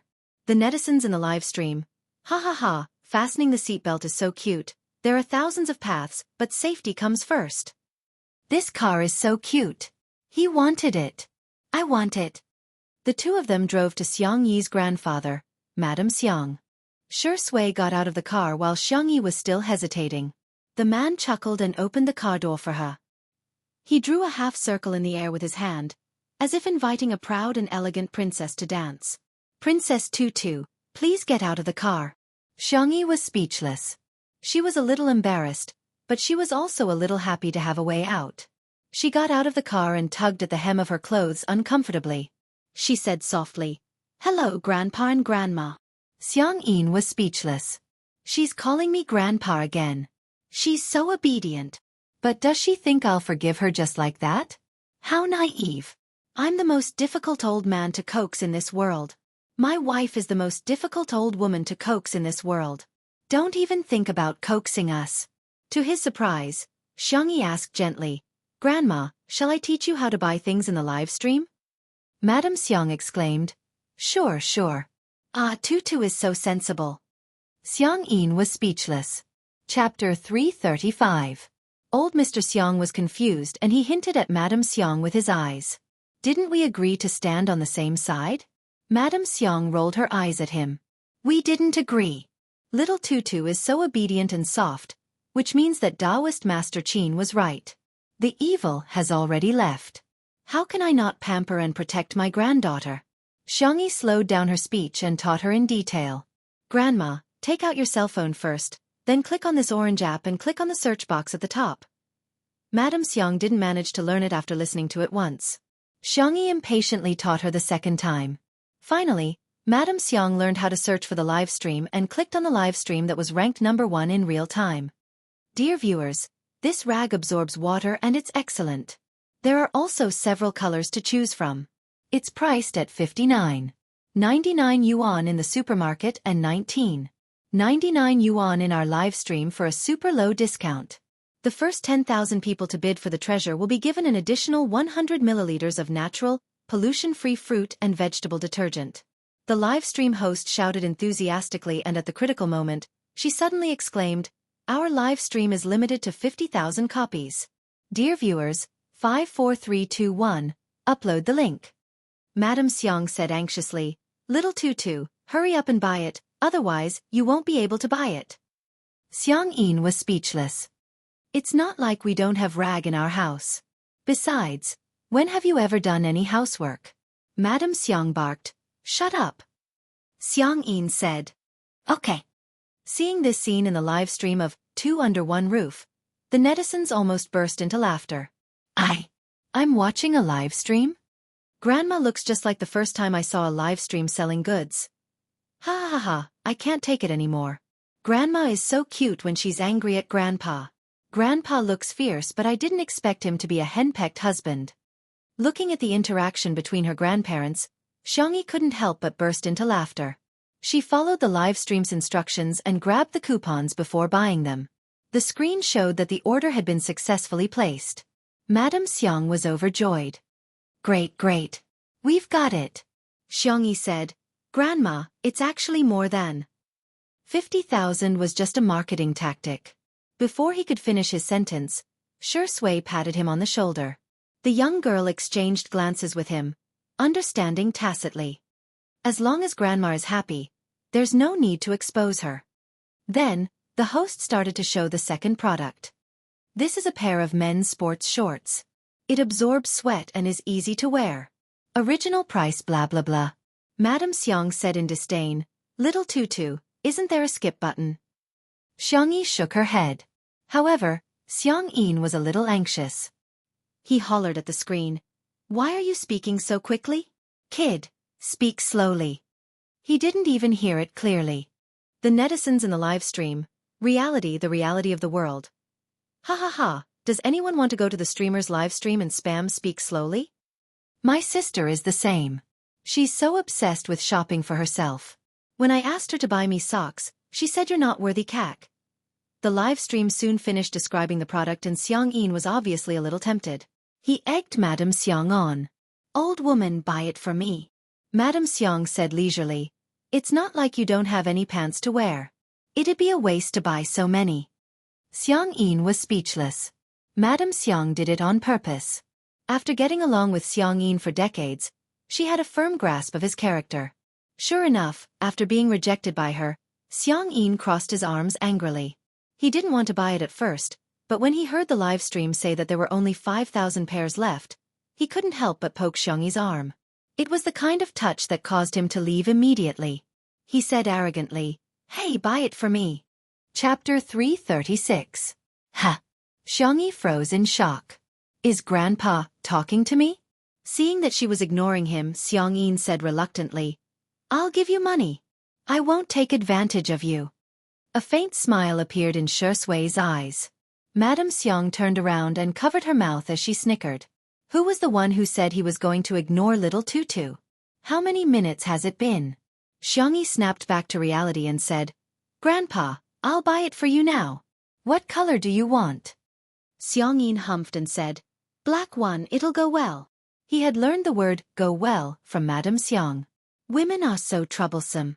They've been wearing couple outfits for decades and yet they don't get tired of it. He had no choice but to wear it with her. Xianxia smiled and said, Okay. There were some haters in the live stream. She bought it just like that? She didn't even ask for his size. She's so careless. I'm dying of laughter. What kind of rich and beautiful girl is she? She's trying to please Grandpa with a pair of pants that cost more than 100 yuan. Serves Grandpa right for not liking her. After all, boys are meant to carry on the family name while girls are meant to be outsiders sooner or later. In the next second, Xianxia said, Grandpa, I remember that you wear XL. Can I buy XXL pants for this pair of pants? It'll be more comfortable if the sweatpants are looser. Xianxia muttered softly, At least you still have some conscience. Madame Xiang said smilingly, Little Tutu, let me test you. What size shoes do your grandpa and I wear? Xianxia blurted out without hesitation, Grandma wears 36 and Grandpa wears 43. Our little Tutu has such a good memory. Madame Xiang couldn't help but praise her. You've been meticulous ever since you were young. You're much more considerate than your brothers. Your grandpa and grandma's little jacket while the rest of them are at most military coats. As for your uncle, Teske, he can't even be considered a pair of underpants. Pfft. Sure enough, Xiangyi's uncle was being despised every day. In the live stream. This time, no one indulged the haters and they immediately started retorting. Xiangyin? Do you know that the Qing dynasty? Do you still value boys over girls? You call this not attentive? Anyway, I don't even know how big my grandparents wear. Those who are against Sister E, ask yourselves, do you have the patience to accompany the elderly? Do you have the patience to teach them how to use the internet over and over again? Xiangxia accompanied the two elders to watch the live stream and bought a lot of things. However, this streamer did not expect that in just 10 minutes, 1 or 2 million people would flood into his live broadcast room. There wasn't a lot of traffic in the morning, but to be able to reach this number meant he was on fire. However, the streamer was confused. He did not understand how he became so popular. Moreover, there was a group of people in the live broadcast room who were spamming something like, speak slowly. What kind of joke was this? Is this a new type of internet slang? The clip of Xiangxia teaching her grandparents how to watch the live broadcast was also edited and posted on a video website. Unexpectedly, it became popular. In just a few hours, the number of likes had exceeded 200,000 and the number of shares had reached tens of thousands. Ah, this video is so nice. You speak better than me. He posted it in the family group chat. My mom and aunts have learned to watch live streams and shop online. My grandparents said that this girl is beautiful and kind-hearted. Judging from the way she looks at me, I suspect that Sister E is their biological granddaughter. It was also from this day onwards that Xianxia began to gain a large number of middle-aged and elderly mother fans, milk powder fans, and milk powder fans. Her popularity soared. When her grandparents were satisfied with the shopping, Xianxia finally turned off the live stream on her cell phone. Madame Xiang said softly, "Old rabbit, look, little Tutu has returned to her original self." Xiang said awkwardly, "I haven't forgiven her yet. Does she think she can coax me with such a simple method? She only managed to coax 1% of me." Humph. Chapter 337. Xiang stole a glance at Xianxia, only to discover. Shui handed him a bottle of water and even took the initiative to unscrew the cap. Xiang squinted and fixed his gaze on her. She was quite pleasing to the eye just now, but now she's so annoying. However, Madame Xiang mistakenly thought that the two of them were in a relationship. Perhaps because of Li Jianyu and old Zhang, she was more and more satisfied with Shui. In the manner, Xianxia slept until 9 o'clock in the morning, which was a rare indulgence for him. According to his habit, he read the financial headlines while drinking black coffee, and then glanced at the stock charts. Immediately afterwards, Xianxia began to process his emails. Although he was on vacation, there were still some things that he had to take care of. Halfway through replying to the English email, his cell phone vibrated. He picked it up to take a look, only to see that it was a message from Guardian of the best Xianxia in the world.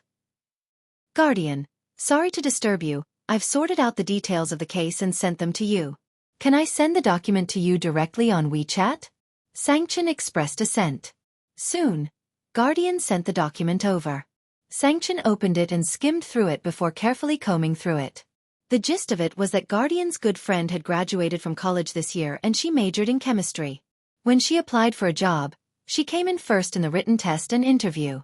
However, in the end, she was not hired and a man who ranked lower than her was hired instead. She called the HR department to inquire about it, but the reply she received was that the position was more suitable for men. Guardian's good friend was furious, but she had just graduated and didn't have the money to file a lawsuit. Guardian wanted to seek help from a public interest lawyer on Weibo, so she tried to post it. She didn't expect to receive a reply from Xianxia. She was already very grateful. After learning that Xianxia was Sister Yi's elder brother, she felt even more embarrassed because she felt that she had caused trouble for Xianxia and indirectly for Sister Yi. "Guardian, is this lawsuit easy to fight? If it's a waste of time, forget it. My friend is looking for a new job." Guardian. Pitiful. JPG.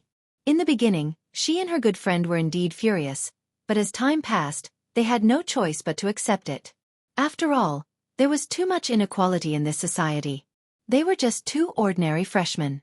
How could they fight against those cruel rules? "Chen. I'll arrange for someone to follow up." "Chen. Do you have any more expression packs?" The Guardian on the other end of the screen was stunned for a moment.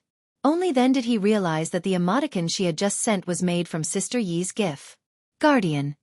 Yes. She hurriedly sent over the dozens of Sister Yi emojis she had made. On the other end of the screen, Xianxia was expressionless and serious. He saved the emojis one by one. "Chen. For the sake of the emoji pack, I will personally take charge of this case. The trial is expected to start in 3 days. You and your friend should prepare for it." Guardian. Did she see wrongly? The top lawyer in the country, a big shot who only took on cases in the millions, was actually going to personally take on such a small case. Guardian was instantly terrified. This is not necessary. Moreover, Xianxia was not a public interest lawyer. His legal fees were very, very expensive. Even if Xianxia didn't want it, she and her friend should give him some. She reckoned that she and her friend would have to eat dirt for the next few months. Buzz, she lowered her head and looked at her phone. "Chen, in the future, if you have any tutu emojis, send them to me as soon as possible." "Thank you." After turning off the screen, Xianxia returned to his cold, noble, and elegant appearance. Chapter 338. At the amusement park. When Li Jianyu heard that Madame Xiang wanted to take a photo, he volunteered to do it for her. Xiang looked extremely displeased. "What? Are you trying to snatch my job?" Shui said, "Why don't we all take a photo? Grandma, you can use the photo of whoever you like." Madame Xiang nodded gracefully and said, "Thank you for the trouble then." Hence, The netizens in the live stream witnessed Madame Xiang striking a pose that was commonly used throughout the country. A shawl. Director Li is so hardworking. He's even lying on the ground to take a photo. Ha ha ha. Damn. I suspect that Madame Xiang is spying on our family life. It's so realistic. My mother and aunt always take this pose when they go to scenic spots. After changing a few poses, Madame Xiang came over to take a look at the photos. Li Jianghu was also very good at it. After getting Madame Xiang's permission, he got old Zhang to do a close-up of everyone's cell phones. First, it was Xiangyi's. Her photos were quite decent, which was not bad. Next was Li Jianghu's photo, which was impressive as he took a beautiful photo. Next was Shi Sui's photo, which was surprisingly good at taking photos and made Madame Xiang look warm and affectionate. Finally, it was Xiang Yin's turn. The netizens in the live stream mocked mercilessly. Grandpa, you're a straight man. You've made Grandma look like a dot in the photo. Thank you, I'm offended. Even my boyfriend looks so ugly when he takes photos of me. Ha ha ha, I even saw several photos with their eyes closed. They were really perfect when Grandma blinked. Madame Xiang adjusted her shawl and said with a smile, I hereby announce that the best photo goes to little Tutu. Before she could finish, someone criticized her. Even if you're biased, you shouldn't be like this, right? Anyone can tell that director Li and Shi Sui have done a good job. I'm speechless. The next second, Madame Xiang said leisurely, little Tutu, Shi Sui, and little Li are tied for first place. She winked at the three of them and said, there will be rewards for all of you later. The netizens in front of the screen were stunned for a moment before they realized how brilliant Madame Xiang's EQ was. Ah, Grandma is so gentle. I don't care, I don't care. I want to cheer for Grandma. Xiang Yin panicked. What about me? Second? Madame Xiang said in disdain. You wish. You're last. It could be said that the double standards were incisively and vividly displayed. Feeling aggrieved and infuriated, Xiang Yin turned around and ignored Madame Xiang. He asked Xiangyi fiercely, are my photos really that bad? Xiangyi. What kind of question was this? Just as she was struggling with how to answer, Shi Sui naturally continued. Grandpa, Grandma must like the photos you took the most because you're the person she likes the most. Xiang Yin's face stiffened. 1 second, 2 seconds. In the third second, the corners of his mouth curled up with joy. This little imp is quite eloquent. However, in the blink of an eye, he recalled the scene of Shi Sui handing Xiangyi a glass of water just now, and his expression immediately changed. Glib tongue. What if he bullies little Tutu in the future? I can't have such a man. The netizens watching the live stream all expressed that Xiang Yin's facial expression was textbook level. Of course, Madame Xiang could guess Xiang Yin's thoughts. She found an excuse to ask him to go to the side to take photos of the flowers and plants. She then affectionately held Shi Sui's hand. Grandson-in-law, you must take good care of Tutu. Xiangyi was confused. Grandma, did you misunderstand something? She was about to explain, but Shi Sui smiled and said, Grandma, don't stand on ceremony with me. It's my duty to take care of Tutu. Xiangyi was dumbfounded. Chapter 339. Her cherry lips quivered and she muttered, No, he's not. Xiangyi suddenly felt an arm around her shoulder and was momentarily at a loss for words. She looked at Shi Sui in astonishment. Shi Sui's expression remained the same as he leaned over and whispered a few words into her ear. Xiangyi was speechless. Shi Sui said that since Grandma was so happy, he didn't want to disappoint her and said that he could reluctantly pretend to be her boyfriend. It sounded like he was being considerate of her and Grandma, but Xiangyi felt that something was amiss. The fans who were watching the live stream were flabbergasted. This is the ugly husband meeting the parents, right? Ugly? Mind your words, how is our Shi Sui ugly? Official announcement? Shi Sui didn't deny that Grandma called him her grandson-in-law, which means he's acquiescing. Madame Xiang couldn't help but cover her mouth and snicker when she saw how harmonious and intimate the two of them were. Seems like my dear Tutu and her grandson-in-law have a good relationship. Madame Xiang thought that it was good for girls to be in a relationship a few times as they would become more mature when it came to relationships. Xiang Yin, who was standing nearby, saw it. His eyes were about to pop out of their sockets and he hollered, Rascal! Get your hands off me! Get them off me! Xiangyi shuddered in shock. Shi Sui's hand on her shoulder was still very stable. Xiangyin stopped taking pictures of the flowers and plants and instead rushed over aggressively, hitting Shui with his walking stick. Shui didn't dodge and instead took the hit. Xiangyin was so strong that Xiangyi could hear the muffled sound of the walking stick hitting her flesh. Grandpa! Old man! Xiangyin ignored the two of them and barked at Shui. You're not allowed to touch our tutu. Our tutu is such an adorable girl. You're not worthy of her at all. Don't try to get up to any tricks. As long as I'm around, don't even think about abducting tutu. He took a deep breath and added fiercely, no man can do it. When the netizens in the live stream saw this scene, some were worried, while others were gloating. Wow, Grandpa is so fierce, it must have hurt a lot. Glass shards again. Grandpa, don't torture them QAQ. Why is this old man so cocky? How dare you look down on our Shui? Please, your granddaughter is the one who doesn't deserve it. That's great, that's great. Please break them up. I've long disliked the vase fairy. Why does she get all the good things? She should just die alone as an old nun. Hee. Even Li Jianghu thought that Shui was going to fail this time. As a director, especially a variety show director, he was very good at reading people's eyes. Artistes who used a love script to act and those who truly liked someone were completely different. He had long seen through Shui's feelings for Sister Yi. Shui has been too careless this time. She had improved Madame Xiang's impression of her but caused Xiang Yi's grandfather to detest her greatly. That was simply not worth the loss. Unexpectedly, before Xiang Yi's grandfather swung his cane again, Xiang Yi pulled Shui back with one hand and grabbed Xiang Yi's cane with the other. Grandpa, you've misunderstood. I'm not going to his house. Xiang Yi's grandfather hollered. Do you still want him to marry into our family? Madame Xiang coughed lightly and said, It's not impossible. Xiang Yi's grandfather flew into a rage. I don't agree to this marriage.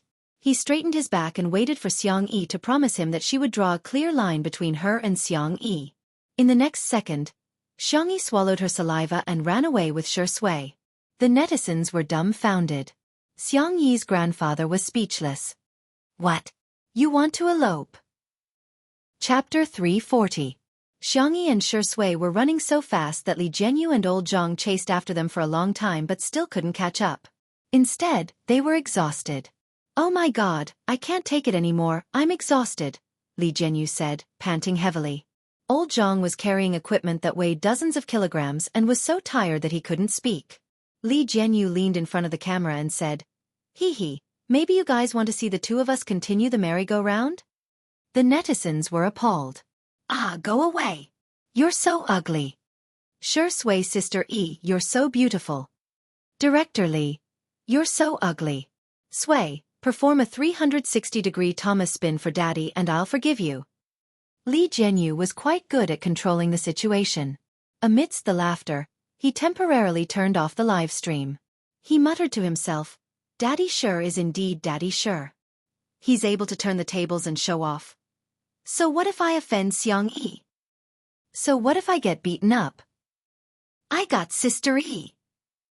On the other hand, after making sure that they were far enough away, Xiang Yi breathed a sigh of relief and said, You scared me to death, Grandpa is so fierce. She felt that if they didn't leave now, Grandpa would break Shui's legs. Shui ran with her for such a long distance but his breathing was not irregular at all. In fact, he was even in the mood to tease her. Sister Yi hand. Xiang Yi hurriedly let go of his hand as if she had been electrocuted. Don't get me wrong, I'm just afraid that you'll get beaten up by Grandpa. Yes, I know. Meeting the man's smiling eyes, Xiang Yi suddenly had a feeling of discomfort. Ahem, I'll call Grandma and then we'll go pick up Xiao Naofu. Okay. Xiang Yi went to the side to make a call. Shui could vaguely hear her acting coquettishly. When she was acting coquettishly, her voice was gentle and soft, but it was sweet. However, when she returned to his side, she regained her composure and said, Grandma said that she would help me coax Grandpa. But then again, why do the two of them think that we're in love? The girl was confused. The actor who had caused the misunderstanding to deepen didn't change his expression. Maybe it's because my brother is too likable. Xiang Yi. Question mark. Don't you know that you have to make an appointment to go on a blind date with your brother during the new year? Xiang Yi. She was shocked. Shui. No, I'm no longer a fan. I'm not fit to be a fan. Is Shui that popular in the matchmaking market? No wonder Grandma liked him so much. She was curious. What does it feel like to go on a blind date? Is there really such a weirdo as described on the internet? Nan had previously shared a love gossip post with her, scolding those top-notch blind dates. Shui. Do you want to know? He chuckled softly. Next New Year, how about I give you a walk-in experience? Xianxia thought he was joking and said, It's not right to cut in line. Why don't I line up? Shui stopped in her tracks. Then, as if nothing had happened, she caught up with her. Okay, I'll call you when it's your turn. At the Logic Esports base. Xianxia and the rest arrived at 11 o'clock. Apart from Xiao, who was still alive and kicking, no one else had woken up. At this moment in the living room, Xianxia stared at the huge cat tree, the luxurious cat villa, and the rich cat playground and fell into deep thought. Did I treat Xiao too badly? Brother and the rest are too nice to Xiao.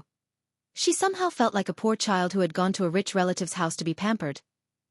Hearing the footsteps, Xiao turned around and wagged its tail excitedly before scurrying towards Xianxia. Oh, stupid woman. I want a hug. I want a kiss. All of a sudden, a pair of large hands grabbed the back of Xiao's neck and raised it in front of him, smiling lazily. Xiao, long time no see. Do you want a kiss with your brother? Get lost, damn it. Chapter 341. Shui's peach blossom eyes curved slightly as a playful smile flashed across his face. He leaned down and pretended to kiss Xiao. His pale thin lips were getting closer and closer to Xiao. Meow meow meow.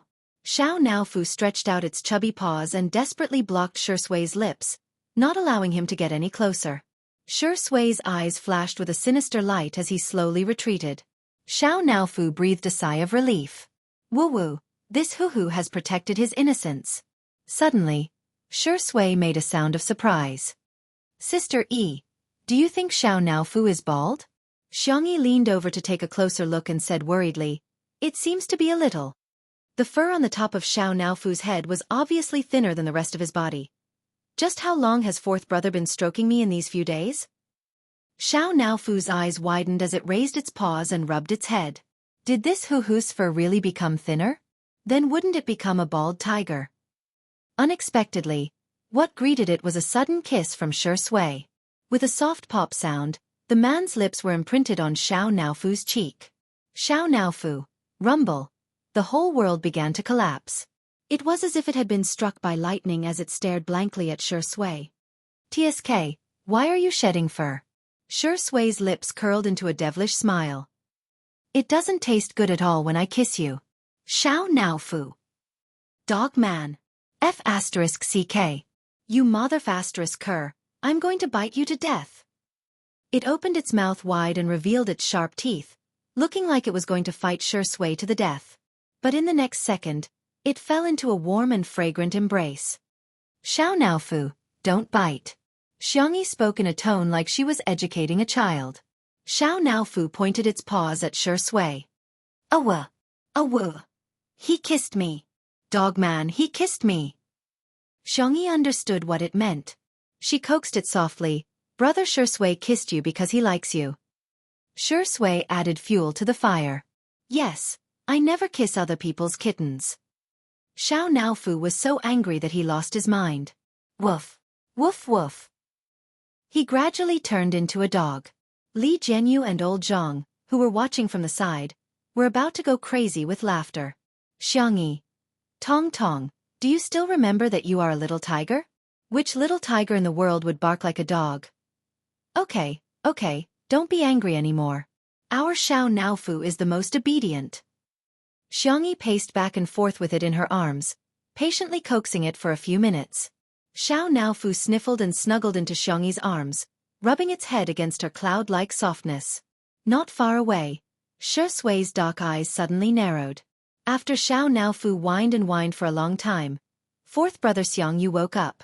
He washed up as fast as he could and didn't even have time to comb his hair. The first thing he did was to go downstairs to feed Xiao cat food. Seeing Xiangyu's figure, Li Jianghu motioned for old Zhang to start the live stream. The first scene of the live stream was the esports god's sleepy appearance with his hair standing on end. Sister.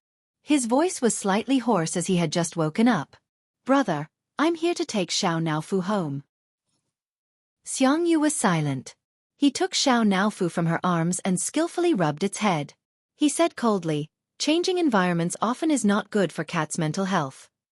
The netizens in the live stream, I love Smog's look when he just woke up. Ha ha ha, Sameo Gu is rubbing the cat like he's making meatballs. Sameo Gu, without Xiao Naofu, it's not good for my mental health. Chapter 342. Ha ha ha, you keep pretending. I still have the video of you snorting cats last time. Xiangyi, let's eat first, we'll ask Xiao Naofu for his opinion later. Xiangyu nodded coldly. What do you want to eat? I'll order takeout. I've prepared the ingredients. Xiangyi's eyes curved slightly, as if there was a gentle moonlight hidden in her eyes. Brother, let me cook for you guys. Xiangyu said in all seriousness. You do yours, I'll order mine. His sister's food belonged to him. Takeout belonged to Wander and the other animals. The esports base had hired an auntie to cook, but the players were still used to ordering takeout. The auntie helped Xiangyi and soon, the aroma of food began to waft out of the kitchen. The smell was so fragrant that the players who couldn't be woken up by the alarm clock all woke up one by one. Auntie, what did you make today? It smells so good.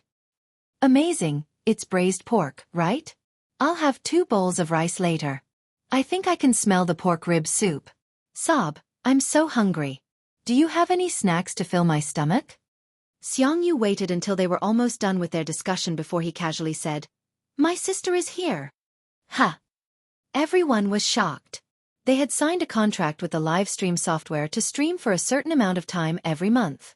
Occasionally, they would watch the live streams of other streamers, but there was one live stream program that everyone had to watch in addition to the replay videos of the competition.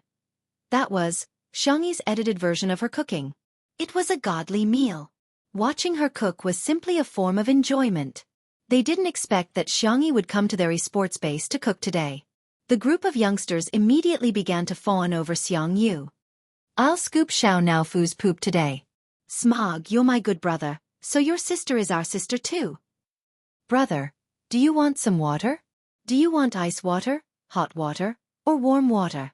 Warm water? Warm water? He was undoubtedly a bootlicker. Xiangyu waved his phone. I ordered takeout for you guys. I'll eat my sister's cooking later. You guys eat takeout. Humph. Stingy. Forget it if you don't want to eat. Takeout is just as delicious. Just as he finished speaking, the takeout and Xiangyi's dishes were served at the same time. Xiangyu ordered the crayfish that they often ate, as well as a barbecue wrapped in foil, which was still warm after being unwrapped. Xiangyi made braised pork with quail eggs, braised prawns, braised gourd with ginger sauce, stir-fried vegetables with mushrooms, and pork ribs with corn soup. The main dish was curry chicken omelette rice. I made a few home-cooked dishes. Have a taste and see if you like them, Xiangyi said gently. Wander and the others first tasted the crayfish and barbecue.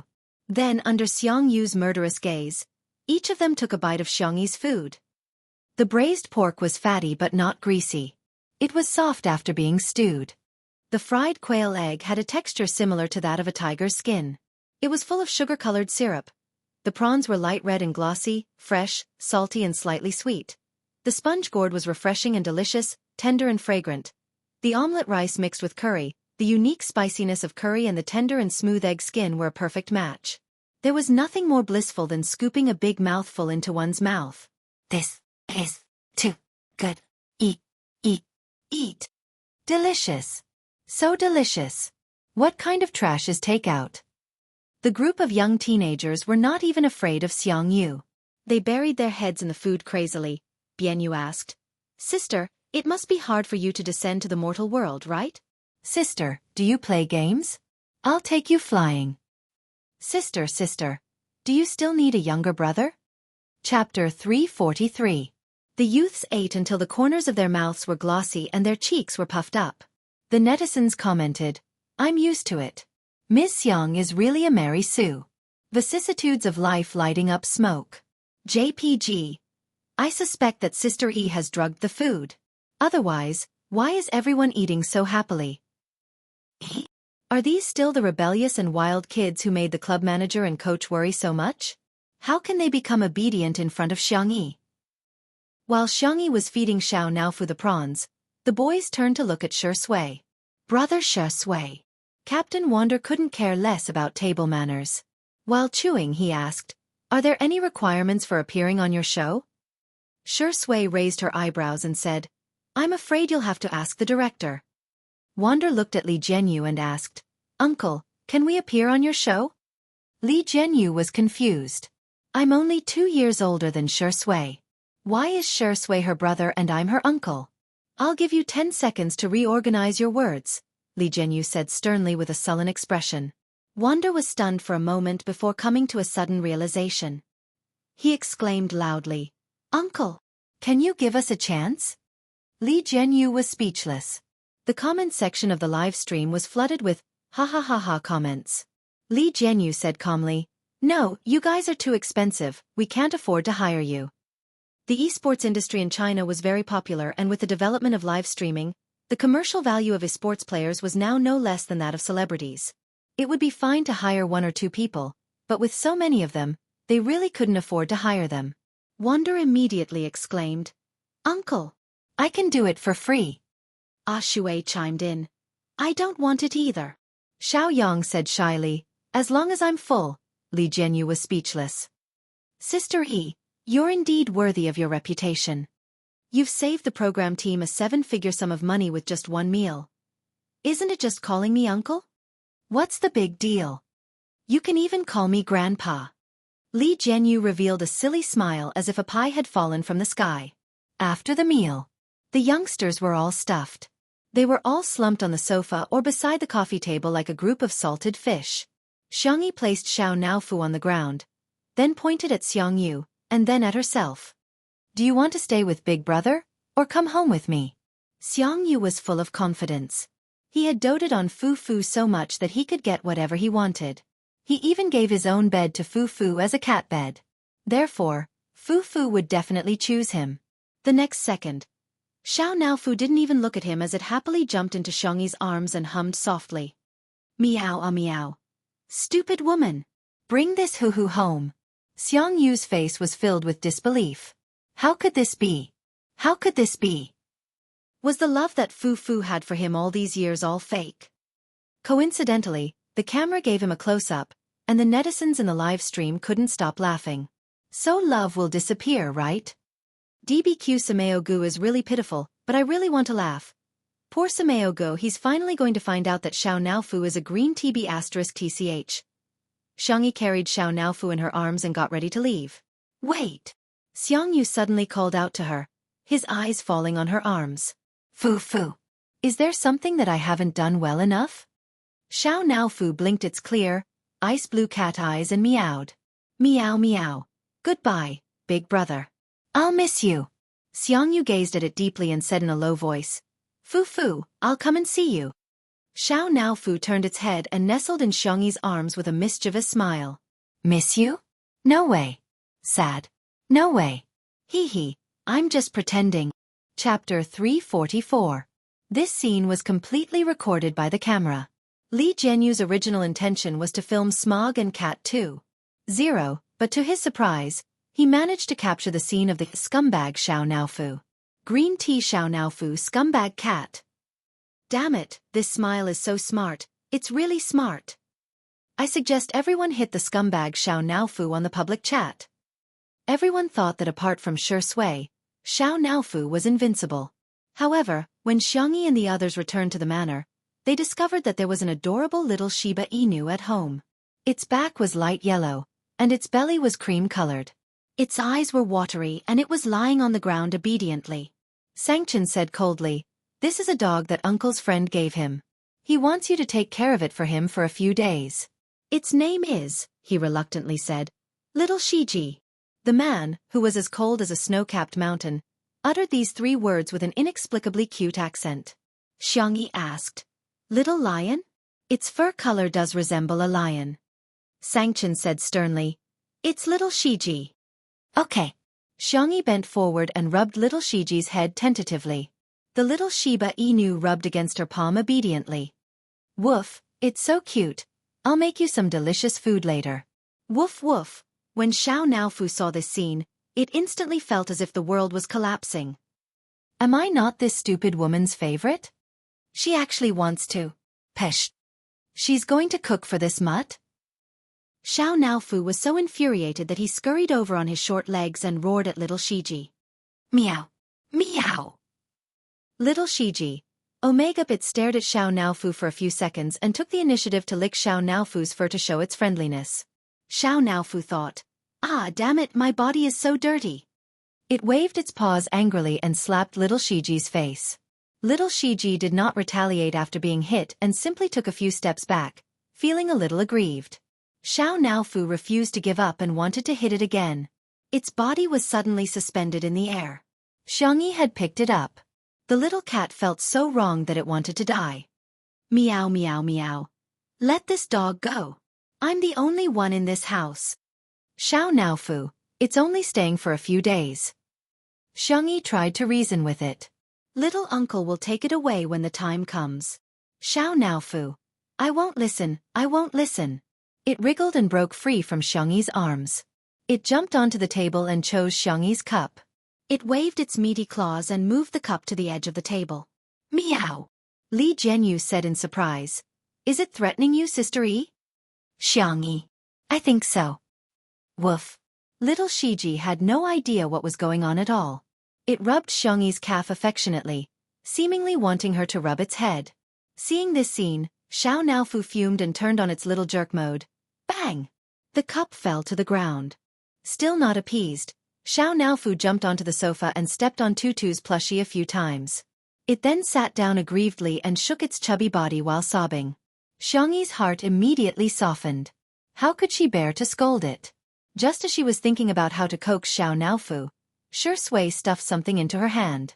Xiangyi looked down to see that it was little Shiji's leash. Sister E, let's go walk the dog, she said without mentioning Xiao Naofu. However, Xiao Naofu leaped over like a whirlwind. Meow! Its tone became more and more childish and pitiful. Meow meow. Stupid woman, you're not allowed to walk this dog. At most, I'll let you walk it, okay? Chapter 345. 5 minutes later. Shui held onto little Shiji's leash while Xiangyi carried Xiao Naofu in her arms. The two of them took a stroll in the shade of the garden. Xiao Naofu rested its meaty paws on Xiangyi's shoulder and gave little Shiji a smug look. Little Shiji barked foolishly.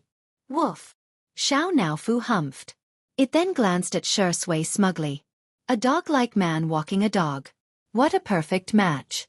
Shui raised her eyebrows with a look that seemed to be saying, I advise you not to be so arrogant. Xiao Naofu was speechless. I'm scared. It hugged Xiangyi tightly and said in a childish voice, Meow, Xiangyi said helplessly.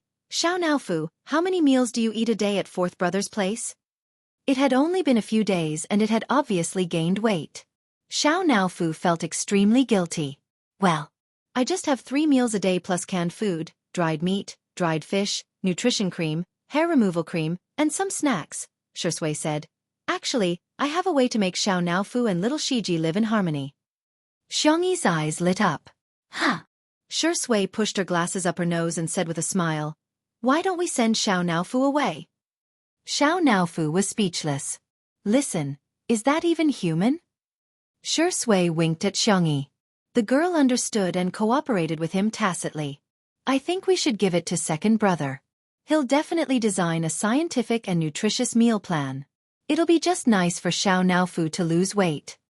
Second brother. Isn't that the devil Xiangli? If I go, won't I be taken to be sterilized? Xiao Naofu panicked. Meow. I don't want to go to second brother's place. Shui said nonchalantly. Little Shiji is so obedient and eats so little. It can even guard the house. Xiao Naofu's ears twitched and it meowed anxiously. Meow meow meow. This hoo-hoo can also be obedient. I can also be obedient. I can also eat less. As for guarding the house, it also can. Therefore, in order to express its ferocity, Xiao Naofu made its fiercest expression. Woof woof woof. Xiangyi tried hard to hold back her laughter and quietly mouthed to Shui. Is it really okay for us to trick it like this? Shi Sui's expression did not change. Children will only grow up after being beaten up. Little Shiji. Woof. His dark eyes were filled with confusion. He seemed to be wondering if Xiao Naofu was his own kind. Shi Sui praised her. Well, not bad. She screamed so fiercely that the bad guys must have been scared away. Xiao Naofu was elated by the praise. Woof. Little Shiji responded heartlessly. Woof, woof. But in Xiao Naofu's eyes, this dog was provoking it. Roar. Woof, woof. Woof. Woof, woof, woof. Xianxia couldn't help but turn her face away and laugh. Not far away, Li Jianyu was squatting on the steps, completely convinced. Daddy, sure, even a dog isn't as good as you. He looked at the screen of his cell phone, feeling very vexed. Just a few minutes ago, Li Jianyu received a message from his friend, saying that Muyao TV's live stream program, Eating Well for All 3 Meals, was also going to premiere in a primetime slot on the satellite channel. The format of Eating Well for All 3 Meals was a complete copy of Two Under One Roof, which was already enough to make Li Jianyu feel frustrated. Now that one of them was going to premiere online and the other on a satellite channel, he felt even more upset. Although the television industry was declining and there hadn't been a variety show that broke the 2% rating for a long time, broadcasting on television meant that it had a greater influence and a wider audience. Chapter 346. On the other hand, if Two Under One Roof was only broadcasted on the internet, the audience would still be mostly young people. At present, Two Under One Roof was far ahead of the rest in terms of viewership ratings. However, if one day, the popularity of Eating Well for All 3 Meals increased, perhaps Li Gue would become Li Kue in the eyes of the public. Are the efforts of the production team, Shi Sui, and Sister Yi going to go down the drain just like that? On Friday, the thing that Li Jianyu was most worried about happened. Eating Well for All 3 Meals premiered on Muyao TV and other major online platforms during the primetime slot at 8 o'clock. Due to the novel theme, Zhua Yi, who was a martial arts star, and Jiang Yun'er, who was a famous singer with countless hit songs, the viewership ratings exceeded 1.8% within 10 minutes of the broadcast. This was almost the highest viewership ratings for a domestic variety show in the past 3 years. In terms of online viewership, Eating Well for All 3 Meals was also ahead of Two Under One Roof, and the gap between them seemed to be widening. Gradually, some negative comments began to appear on the internet. Eating Well for All 3 Meals is so interesting. I strongly recommend it, but what the hell is Two Under One Roof? Is it plagiarism? Muyao TV is awesome. This is the first time that our whole family can watch a variety show together. Two Under One Roof is so disgusting. They're just following the trend. Zhua Yi and Jiang Yun have been married for so many years, but they're still so sweet. This is what love looks like at its best. Previously, Shi Sui and Xianxia were all the talk about being a couple every day. I just want to say that what's fake can't be real, and what's real can't be fake. When Li Jianyu saw these comments, he was so angry that he almost smashed his cell phone. Admittedly, he knew that Muyao TV must have done something, such as hiring fake reviewers to spread rumors, but there were even more people who began to criticize Two Under One Roof without knowing the truth at all. Li Jianyu looked at Xianxia, who was cooking in the kitchen. The girl's hair was tied into a bun, and her movements were neat and tidy. Shi Sui, who was beside her, although one of her arms was injured, she was still helping out, such as passing things or interacting with the netizens. In fact, it was very tiring to do a live broadcast every day, and the duration had long exceeded the original contract they had signed. However, Shi Sui and Xianxia had never complained, and the staff of the program were also holding their breaths. They wanted to turn Two Under One Roof into the most popular variety show of the summer. But, what should he do now? Li Jianyu was at a loss. It wasn't that he hadn't thought of having Two Under One Roof broadcast on TV, but he had been working at Muyao TV for so many years, so his connections were limited. He was just a variety show director, and he didn't have much say in it. The higher-ups of other satellite TV stations were not people he could come into contact with. Not good, Director Li. The assistant ran over in a low voice and showed him the comments in the live broadcast room. Li Jianyu's expression changed drastically. Is this the show that plagiarized Eating Well for All 3 Meals? Jiang Yun, is cooking and you're cooking too? Have some shame. Shi Sui originally had a good impression of him, but I didn't expect him to have no bottom line. He's really willing to do anything for money. I'm dying of laughter. They're a real couple, and that's called showing off their love. They're not lovers at all, yet they're still trying to hype things up. They're really imitating others. Someone in the live broadcast room tried to explain, but the new viewers didn't listen at all. They left after scolding, and then new viewers flooded in. Li Jianyu couldn't help but curse. The assistant was worried. Director Li, what should we do now? If this goes on, the reputation of our show will be ruined. All of a sudden, the crisp sound of high heels could be heard from afar. Chapter 347. Da da da. Every sound was like the beat of a drum, hitting his heart rhythmically. Good evening, Director Li. A familiar female voice sounded in Li Jianyu's ears.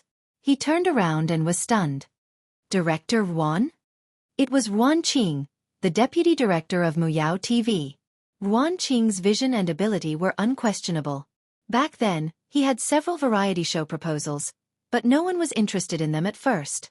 Every time, Yuan Qing was the one who recognized his talent and helped him get a few popular TV variety shows.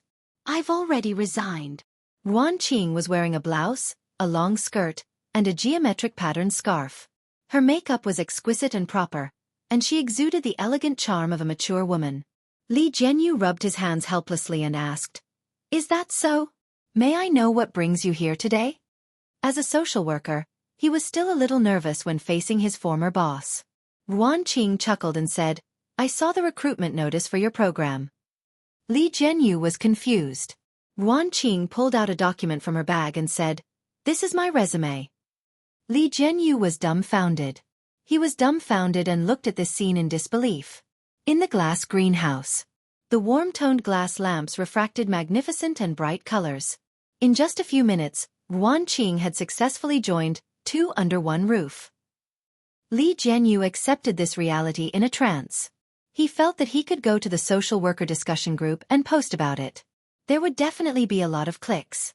Hashtag about how I became the boss of my beautiful ex-boss and had to tell you about it. Hashtag that's right. Yuan Qing joined the planning team of Two Under One Roof, and even became the team leader. Since the live stream was still going on, Li Jianyu explained, "When we're done, I'll get everyone to say hello to you." Okay. Yuan Qing switched to work mode and took out a tablet from her bag to show Li Jianyu the PowerPoint she had prepared in advance. She said in a professional manner, "There are many reasons for the public opinion crisis that Two Under One Roof encountered today.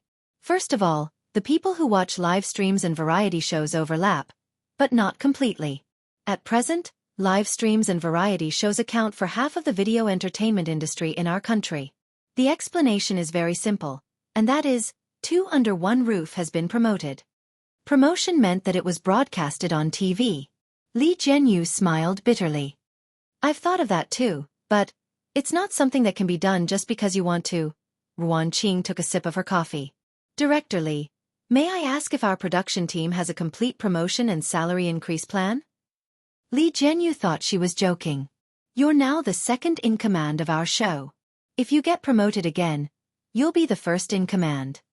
Yuan Qing, I think it's fine. Li Jianyu was confused. What about me? "I'll be the first in command and you'll be the second in command." Li Jianyu, Xiaoruan, you're too funny, ha. As he laughed, he felt that something was amiss and said weakly, "You can't be serious, right?" Yuan Qing smiled. With the broadcast of the television version of Eating Well for All Three Meals, there were more and more comments mocking Two Under One Roof on the internet. Tiskask, the online premiere of Eating Well for All Three Meals, has already exceeded 18 million views. Two Under One Roof only has 50 million views. What a joke. When Shui was still a newbie, she spoke rudely to our best actor Zhua. She's a junior who doesn't know how to be polite. Sooner or later, she'll be beaten up. What live stream has more than 10 million online viewers? I think half of them are just rubbish. If it's really that impressive, how can it be an online variety show? Chapter 348. People tend to have preconceived notions. Now that everyone saw Eating Well for All Three Meals on TV, they naturally thought that Eating Well for All Three Meals was the real thing and Two Under One Roof was a fake. As for which variety show aired first and whose idea came first, they didn't even bother to check at all and simply began to criticize. Zhua Yi's fans in particular had been clinging on to Shi Sui. When Shi Sui first debuted, she had collaborated with Zhua Yi in a movie, and it was revealed that a newcomer had spoken rudely to a senior and was suspected of being arrogant. Later, Zhua Yi won double Best Actor awards and kept mocking Shi Sui about it. However, later on, Shi Sui won triple Best Actor awards and was the youngest person in the entertainment industry to win the Grand Slam Best Actor awards. Hence, Zhua Yi's fans didn't dare to criticize her. Until today, this old grudge was brought up again. At 9 o'clock, the live stream ended. Li Jianyu gathered the staff in the yard and introduced Wan Qing to everyone. "This is Sister Wan, my boss." Everyone was dumbfounded. "Ha! Director Li's boss?" Li Jianyu said bitterly. "In short, Sister Wan is now in charge of the planning and public relations of our program. You just have to remember that she's the boss of our program." He felt that this title would also go viral on the social media forum. #Hello everyone. I'm the boss. I found myself a boss #. Although everyone was dumbfounded, they still greeted Wan Qing in a friendly and obsequious manner. "Hello, Sister Wan. Sister Wan, when can we get a raise?" "Sister Wan, I want to report Director Li and old Zhang for secretly eating chicken." Most of the people in the program were young people. Although life was a little tough, everyone had something to aspire to and the atmosphere was particularly good. Wan Qing naturally had no problem dealing with such a situation. However, she was used to the scheming in Muyao TV, but in the face of such simple and pure enthusiasm, she was at a loss for what to do. "Do you want to have supper?" At the door of the villa, Xianxia poked her head out and asked. "I cooked some preserved egg and lean meat porridge." Everyone was eager to eat and looked at Wan Qing eagerly. Wan Qing didn't put on airs and said with a smile, "Go ahead." Everyone cheered in unison and swarmed into the kitchen. After a while, Xianxia came out with porridge and side dishes. Shi Sui was with her. Shi Sui had dealt with Wan Qing before, so she took the initiative to greet her. "Sister Wan." Wan Qing nodded in acknowledgement, and her gaze shifted to Xianxia. The girl's temperament was calm, and her dimples were shallow when she smiled. "Hello, Sister Wan." "Hello, Miss Xiang." Xianxia asked, "Do you want to try supper?" Wan Qing. "Then I'm in for a treat." They sat down in the pavilion. Wan Qing tasted the porridge and suddenly paused. She seemed to have understood something. Xiangxi's cooking was indeed delicious. But, apart from that, there was something else. It was an irresistible warmth. Perhaps coming here was the right choice. 10 minutes later, the haters were flaming, two under one roof, the most. The official Weibo account of Nanqing TV suddenly posted a Weibo post. Nanqing TV. Tomorrow night at 8 p.m. on Saturday, stay tuned to Nanqing TV to watch the first episode of the first season of the first domestic live streaming variety show. Be there or be square. The official Weibo account of Two Under One Roof immediately reposted the Weibo post, causing a huge uproar online. What the heck? Who's laughing at Two Under One Roof? Does your face hurt? Nanqing TV is an official TV channel. Aw, this is amazing. Chapter 349. Ha ha ha, this YWLR fan is proud and elated. No matter how awesome Muyao TV is, it's just a local TV station. Nanqing TV is an official TV station, this is the prestige. In the Muyao TV group chat. After Nanqing Satellite TV posted that Weibo, the group immediately held a video conference. The station head flew into a rage. What the hell is going on? Why would Wan Qing join Two Under One Roof? How did Two Under One Roof get Nanqing Satellite TV's resources? For a moment, no one dared to speak. After a long silence, someone said in a low voice, "I heard that Wan Qing has been in contact with people from Nanqing Satellite TV recently." "I heard about it too." When the station head heard this, he almost died from anger. "Then why didn't you say so earlier?" Of course, they all felt that Wan Qing was just a woman. What could she do? That was an official satellite TV station. Would they care about a woman like her? They thought that Wan Qing at most wanted to work in Nanqing Satellite TV and be a small leader. Who would have thought that she actually reached a cooperation with Nanqing Satellite TV? Eating well for all 3 meals was never as popular as Two Under One Roof. Even if their production team had arranged all kinds of scripts for Zhuai and Jianghu to show off their love, quarrel, and fight with the guests, the number of viewers would never exceed 10 million. The popularity of the last live variety show, Heartbeat, had plummeted. It was only supported by the die-hard fans of the guests. The sponsors were all eager to get back their previous investments, let alone increase their investment. Now, it was all thanks to Muyao TV. Now that they had finally come up with a plan to snipe Two Under One Roof, they had to take advantage of the premiere of Two Under One Roof on the internet. They had to do a TV and online premiere, then fight a war of public opinion and try to steal the popularity of Two Under One Roof. As a result, Two Under One Roof was about to be broadcast on TV as well. Nanqing Satellite TV, one level higher than Muyao Satellite TV. The station head was furious. Trash. A bunch of trash. You can't even compare to a woman. There was dead silence in the video conference. No one dared to say that the station head was the one who forced that woman to leave. Muyao TV suffered the consequences of their own actions, and Zhuai fans were also rebuked by the Shui sisters. Youngest Grand Slam Best Actor Sui Suazi Heart Suit Viewership Record Holder Television Emperor Sui Suazi Heart Suit Light of Acting Sui Suazi Heart Suit First Class Business Sui Suazi Heart Suit. Acting like a big shot? Did they really think that the internet had no memory? Who was the one who pretended to fight for real and broke Shui's ribs? Back then, Zhuai left his image as a single male god. Now, he's the equivalent of an idol. He hid his marriage to deceive his fans and then created a couple after marriage. Where did he find the face to step on our Shuringdi? The Shui sisters' fighting prowess was not to be underestimated. Previously, in order to help Two Under One Roof control the comments, they had scattered the crowd. Now that they had gathered together, they were able to defeat Zhuai's fans in minutes. That night, the internet was extremely lively. Netizens from all walks of life stayed up late to watch the show. What? So Zhuai had deliberately broken Shuringdi's bones during filming? What? Sui's ribs were broken, but she still managed to shoot the scene in one shot. Godly acting skills? What? So Shui had misogyny? The only female celebrity he had ever had physical contact with was Xianxia.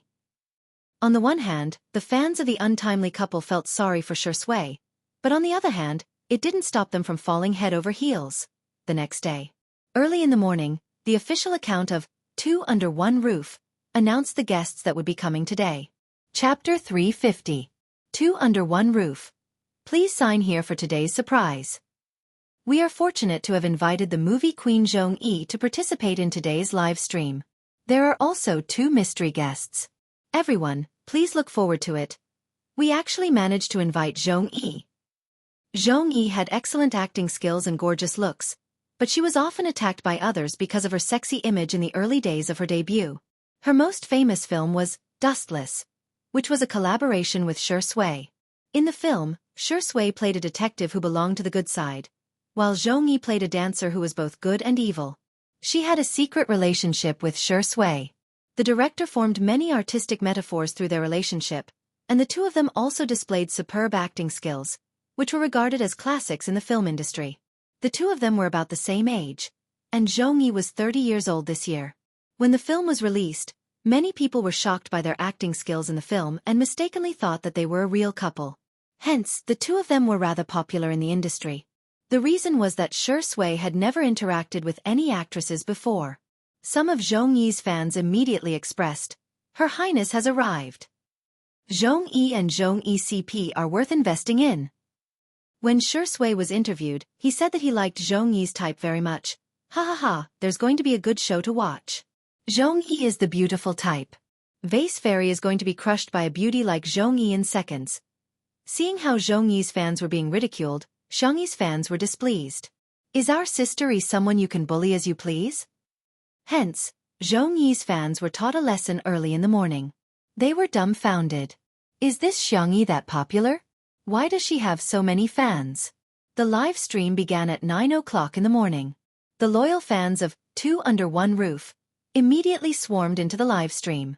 The camera panned to a distant view of the mountains in the distance, where the colorful windmills of Little Rabbit Farm were rotating in the wind. The vegetable fields were fertile, the garden was lush, and there were flocks of chickens and ducks. In the yard, Xiao Naofu and little Shiji were fighting. To be more precise, Xiao Naofu was bullying little Shiji. She refused to drink her goat milk and insisted on snatching the milk from little Shiji's bowl. The little Shiba Inu's black eyes were wet. It didn't fight back even after being hit a few times by Xiao Naofu's fleshy paws. It even gave the goat milk to Xiao Naofu. The netizens in the live stream. Hooligan acts. Sterilization warning. Wow, this Shiba Inu is so cute. What a cute little puppy. Have I been drinking too much sugar lately? I think little Shiji is spoiling Xiao Naofu a little. Ha ha ha, you don't have to. I saw the staff post yesterday. Although the two of them are of different species, they are of the same gender. Nothing good will happen if they get together. After the heartwarming scene was shot, the camera turned to the entrance of the manor. The black iron gate was covered in vines and roses. Zhongyi, who was wearing a red V-neck dress, got out of the car with a strong aura. Her black high heels made her fair and straight legs look even longer. She was plump but not fat. She combed her wavy long hair, and as an actress, she accurately found the camera and smiled. Bullet comments in the live stream, "Aw sister, kill me." Zhongyi's smile is so enchanting that it makes all the beauties pale in comparison. Zhongyi is such a queen. I finally get the charm of a 30-year-old sister. Vase Fairy really can't compare to her. In the next second, Zhongyi turned around and got out of the car. She carried out a little bun who was wearing a princess dress and had her hair in a bun. She was also holding a rainbow lollipop tightly in her chubby little hand. Chapter 351. The netizens were dumbfounded. What the hell? Where did this child come from? Someone asked. Could it be Zhongyi's baby? As soon as the bullet screen was posted, Zhongyi's fans immediately burst into laughter. Please don't spread rumors. You can eat whatever you want, but you can't say whatever you want. Smile. How did you know? Did you deliver her baby? If not, then shut up, okay? The production crew was also dumbfounded. However, Wan Qing was present and made a few gestures to Li Jianyu. Li Jianyu coughed and picked up the microphone to greet Zhongyi from behind the camera. Zhongyi, welcome to Two Under One Roof. I wish you a happy day. He didn't mention the child because he didn't want to make Zhongyi feel awkward. Zhongyi nodded. Hello everyone. She looked at the little bun in her arms with a gentle gaze. This is my daughter, Jiang. The production crew was speechless. The netizens were speechless. The corners of Li Jianyu's mouth twitched. What kind of luck is this? Today's hot search is going to be dominated by their variety show again. The executives of Muyao TV, who were secretly watching the live broadcast of Two Under One Roof next door, almost vomited blood when they heard this. Another hot topic. Why did Two Under One Roof have to face it? They had spent hundreds of millions of yuan to invite Zhui Yi and Jiang Yuner, and the guest remuneration for each episode ranged from millions to tens of millions. As far as they knew, Two Under One Roof didn't pay a high notice fee, mainly because they had always invited veteran actors and actresses. They only charged a friendship price, which was a few 100,000 yuan at most. When Xiangxi's family came, none of them asked for money. Instead, her third brother Hades had to fork out a lot of money. Not to mention, the president of the Chinese Medicine Association, the brothers of C7, and the upcoming Logic team came for free. Low cost, high return. That was enough to make people green with envy. This variety show has its own hot topics. For example, when Xiangxi played the Sanxian, the folk music bigwigs on Weibo, the Chinese Music Association, the cruelty exposed in the Mingxi Boys High School incident, and the subsequent reflection on education. Not to mention, when Xiangxi's brothers exposed themselves, it brought about a lot of attention. But now, Zhongyi had exposed that she had a daughter. The director of Muyao TV was so angry that his eyes turned red. If he had kept Li Jianyu in the beginning, wouldn't all the achievements and popularity brought about by Two Under One Roof be his glory? Jiang's facial features were soft and adorable, and her eyes were young and round. She seemed to be very shy as she hugged her mother's neck tightly. Zhongyi asked her to greet the others, but she didn't say a word. However, when Zhongyi carried her to the courtyard and saw Shi Sui who went out to greet the guests, Jiang blinked. Shi Sui greeted her politely. Good morning, Senior Zhong. Zhongyi was only 3 years older than him, but she had been in the industry for over 10 years. She was his senior. Long time no see. You're so fat now, Jianghu joked. I guess you've been eating well lately. Shui chuckled. Is it that obvious? As soon as she said that, the little bun in Zhongyi's arms suddenly reached out a hand toward Shui. Papa! In an instant, Li Jianyu's vision turned black and he almost fainted. Father? Father sure has a daughter. Oh no, not only am I going to be on the hot search list today, my Weibo is going to be paralyzed. Shui raised her eyebrows and asked, Are you Jiang? Yes. Papa, hug. The little girl reached out her chubby and milky white arms toward Shui. Li Jianyu's vision turned even darker when he saw Xianxia who appeared behind Shui. Xiao Ruan, when I faint later, can you help me pinch my philtrum? Ruan Qing squinted and asked. Xiao Ruan. Li Jianyu was on the verge of breaking down. Is this the time to be fussing over what to call me? Chapter 352. Sister Ruan, is that enough? Ruan Qing pondered for a few seconds and said, You'll faint later, let's see how things go first. If you faint now, it'll affect your work. Sister Ruan, you're such a capitalist. Xianxia was obviously stunned when she heard the soft and adorable word, Papa. Shui's daughter? How is that possible? Even though her rationality told her that the probability was slim, she strangely felt a sense of suffocation in her heart. She was also a little frustrated. Shui didn't like children. He didn't hug Jiang and instead rubbed her little head. Jiang, I'm not your father. However, Jiang was very firm and she exclaimed in a childish voice, You are Papa. The comment section of the live stream exploded. Oh my gosh! Jiang is Shui and Zhongyi's daughter. No wonder Zhongyi retired for a long time a few years ago. She must have gone to give birth to Shui's child. Shui is toxic. Your child has already called you Papa, yet you refuse to acknowledge her? Is your own flesh and blood not as important as your character? All the major marketing companies swarmed in and those who were quick enough had already written eye-catching drafts. Shocking! Shui's biological daughter has been exposed. She's actually... Shui and Zhongyi's relationship has come to fruition. I believe in love again. Zhongyi is the empress of the Empress Dowager. She's a shameless homewrecker.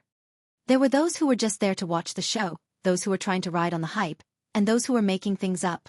All of a sudden, rumors and slanders spread at the fastest speed. The number of viewers in the live stream of Two Under One Roof skyrocketed, and in just a few minutes, the number of viewers had already risen to millions. While everyone was watching, Zhongyi said indifferently, Jiang, you've got the wrong person. Mommy. Jiang blinked her grape-like eyes and tears began to well up in her eyes. Mommy, you're lying. Zhongyi naturally changed the subject. Jiang, there's a kitty over there. Don't you like kitty the most? Jiang was only 3 years old and was at the age when her attention was easily diverted. When she saw Xiao Naofu, her eyes lit up and she fluttered her little legs. Mommy, I want to go down. Zhongyi put her on the ground, and the little girl bounced towards Xiao Naofu, looking carefree and innocent. Zhongyi tried to make light of it, but the netizens didn't buy it. Zhongyi must be hiding something. That's it? The denial is too weak. I was only 30% convinced just now, but judging by Zhongyi's attitude, I'm 70% convinced that she's having an affair with Shui. Miss Xiang. Zhongyi had watched some videos of Two Under One Roof before she came, so she recognized Xianxia. Xianxia stepped forward and greeted him politely. Do you have any tasks for me? Zhongyi asked. Li Jianyu continued, Today's task is to change pots and fertilize the plants. Then, we have to build a fence around the vegetable field. Zhongyi nodded, indicating that she got it. She asked Xianxia, Where's the room? I'd like to change into some lighter clothes. Senior, this way please. Xianxia brought her to change her clothes. The two of them were polite and distant, but that was actually normal. After all, they didn't know each other before. However, in the eyes of the netizens, countless meanings were interpreted. Zhongyi is really like an empress. The vase fairy is like a maid in contrast. TSK, I feel like a battle is about to start. Zhongyi has such a good figure, she can easily defeat Xianxia. Zhongyi has been working with Shui since 5 years ago. A certain female celebrity is considered to have interfered in their relationship. Chapter 353. The netizens were having a great time gossiping about the emotional entanglements between celebrities. All of a sudden, all sorts of speculations popped up. Some said that Shui and Zhong-yi had a one-night stand, and that Shui abandoned Zhong-yi and her mother after becoming famous. Some said that Shui and Zhong-yi had long been married in secret, just like Zhuai and Jianghu were. They were going to announce it today. Xianxia, on the other hand, had become the third party in the public opinion. While the others were talking, Zhong-yi changed her clothes and came out of the bathroom. She was wearing a black singlet, tight-fitting sweatpants, and a large oversized jacket. The gender-neutral sportswear style neutralized the sexiness of her figure, making her look clean and suave. Zhong-yi's fans immediately started praising her, and they didn't forget to criticize Xianxia. Sister looks so beautiful in sportswear. Best Actress Zhong-yi. Movie queen who can charm and defeat. Sister's figure is really like the ceiling of female celebrities. Vase fairy, who relies on her face to make a living, stand back. In the next second, Xianxia also appeared in front of the camera. She didn't change out of her clothes and simply took off her cute apron. Inside, she was wearing a blue short-sleeved shirt with a few daisies dotted on her chest. She was also wearing a pair of high-waisted wide-legged pants that accentuated her long legs and slender waist. His outfit was simple, languid and casual, but it made it impossible for one to look away. The comments in the live stream seemed to have lagged, and it took a few seconds for the comments to be refreshed. I have a similar short-sleeved shirt. So the daisies on her chest look like they're in full bloom? To be honest, I don't usually think that Xianxia is very good-looking, but when I compare her to Zhong-yi, I realize that she's really beautiful. I'm dying of laughter. Is this your first day surfing the internet? Do you really think anyone can be called a vase fairy? The word vase is enough to prove that she's worth it. Coincidentally, Xianxia and Zhong-yi were in the same frame. There was only hurt when there was a comparison. Zhong-yi's fans realized that Xianxia seemed to be fairer, slimmer, and her breasts. F***ck. What the hell did you eat when you were growing up? Xianxia demonstrated it once. She just took out the plants and soil from the flower pot and put them into a bigger flower pot. She then added nutritious soil and slow-release fertilizer. You can put some of these insecticides into the soil to prevent pests from appearing. For slow-release fertilizer, just sprinkle it around like this. Xianxia explained the steps very patiently. Some netizens noticed that the pots of flowers she gave to Zhong-yi were all small and light, while the ones she gave to Zhong-yi were bigger. Someone praised, "Sister E is really gentle. Love, love." There were also people who scolded, "Isn't he just trying to perform in front of the camera? Prove that you're doing more work than Zhong-yi, scheming woman." When Xianxia got up to pick up a pot of flowers from the flower rack, her short sleeves rolled up along with her movements, revealing her slender waist and skin that was glowing under the sunlight. Suddenly, the atmosphere in the comments section of the live stream changed. Sister Yi's back isn't a back, it's a Bulgarian rose. Sister Yi's waist isn't a waist, it's a deadly scimitar. Ah, hurry up and block Xianxi's view. Mommy won't allow others to see Xianxi's waist. At this moment, Zhong-yi's fans in the live stream no longer had the cheek to diss Xianxia with her beauty and figure. After all, the feeling of being slapped in the face was too uncomfortable. Chapter 354. Zhong-yi looked up and inadvertently saw this scene. Just as she was thinking about how to tactfully remind Xianxia, a tall figure suddenly appeared behind Xianxia and happened to block the camera. Xianxia turned around with the flower pot in her arms and blinked in confusion when she saw Shui behind her. The girl's short-sleeved shirt returned to normal as she turned around. Shui took the flower pot from her hand and their fingertips accidentally brushed against each other. Shui didn't show any discomfort and asked casually, "How much pottery?" "Just a thin layer to cover the bottom of the pot." Shui nodded slightly and went to the side to put the pottery into the flower pot one by one. The two of them got along harmoniously and naturally. A strange look flashed across Zhong-yi's eyes. As someone who had acted with Shui before, she knew how powerful Shui's misogyny was. The two of them had once filmed dozens of scenes but still failed. In the end, the director had no choice but to give up and replace the physical contact with a confrontation of the eyes. At that time, she was very curious about what to do if such a man really fell in love with her. However, she now realized that Shui didn't seem to resist physical contact with Xianxia. Mommy. Jiang's call pulled Zhongyi back from her wandering thoughts. She turned around and saw that Jiang was hugging Xiao Naofu with a bright smile on her face. Xiao Naofu was in despair. Why are human cubs so annoying? However, it didn't dare to struggle. It heard that human cubs were very fragile and Xiao Naofu was afraid that it would hurt the cub with a casual swipe of its paw. Hence, it was bullied by Jiang to the point that it had nothing to live for. Jiang exclaimed, "Mommy, this kitty can bark like a dog." Xiao Naofu protested, "Meow. I'm not a cat. I don't bark like a dog. That's clearly the roar of a fierce tiger." "Kitty, can you bark?" Jiang's clear eyes were full of anticipation. Xiao Naofu coldly turned his face away and ignored her. Zhongyi said helplessly, "Jiang, you can't bully Kitty." "Okay."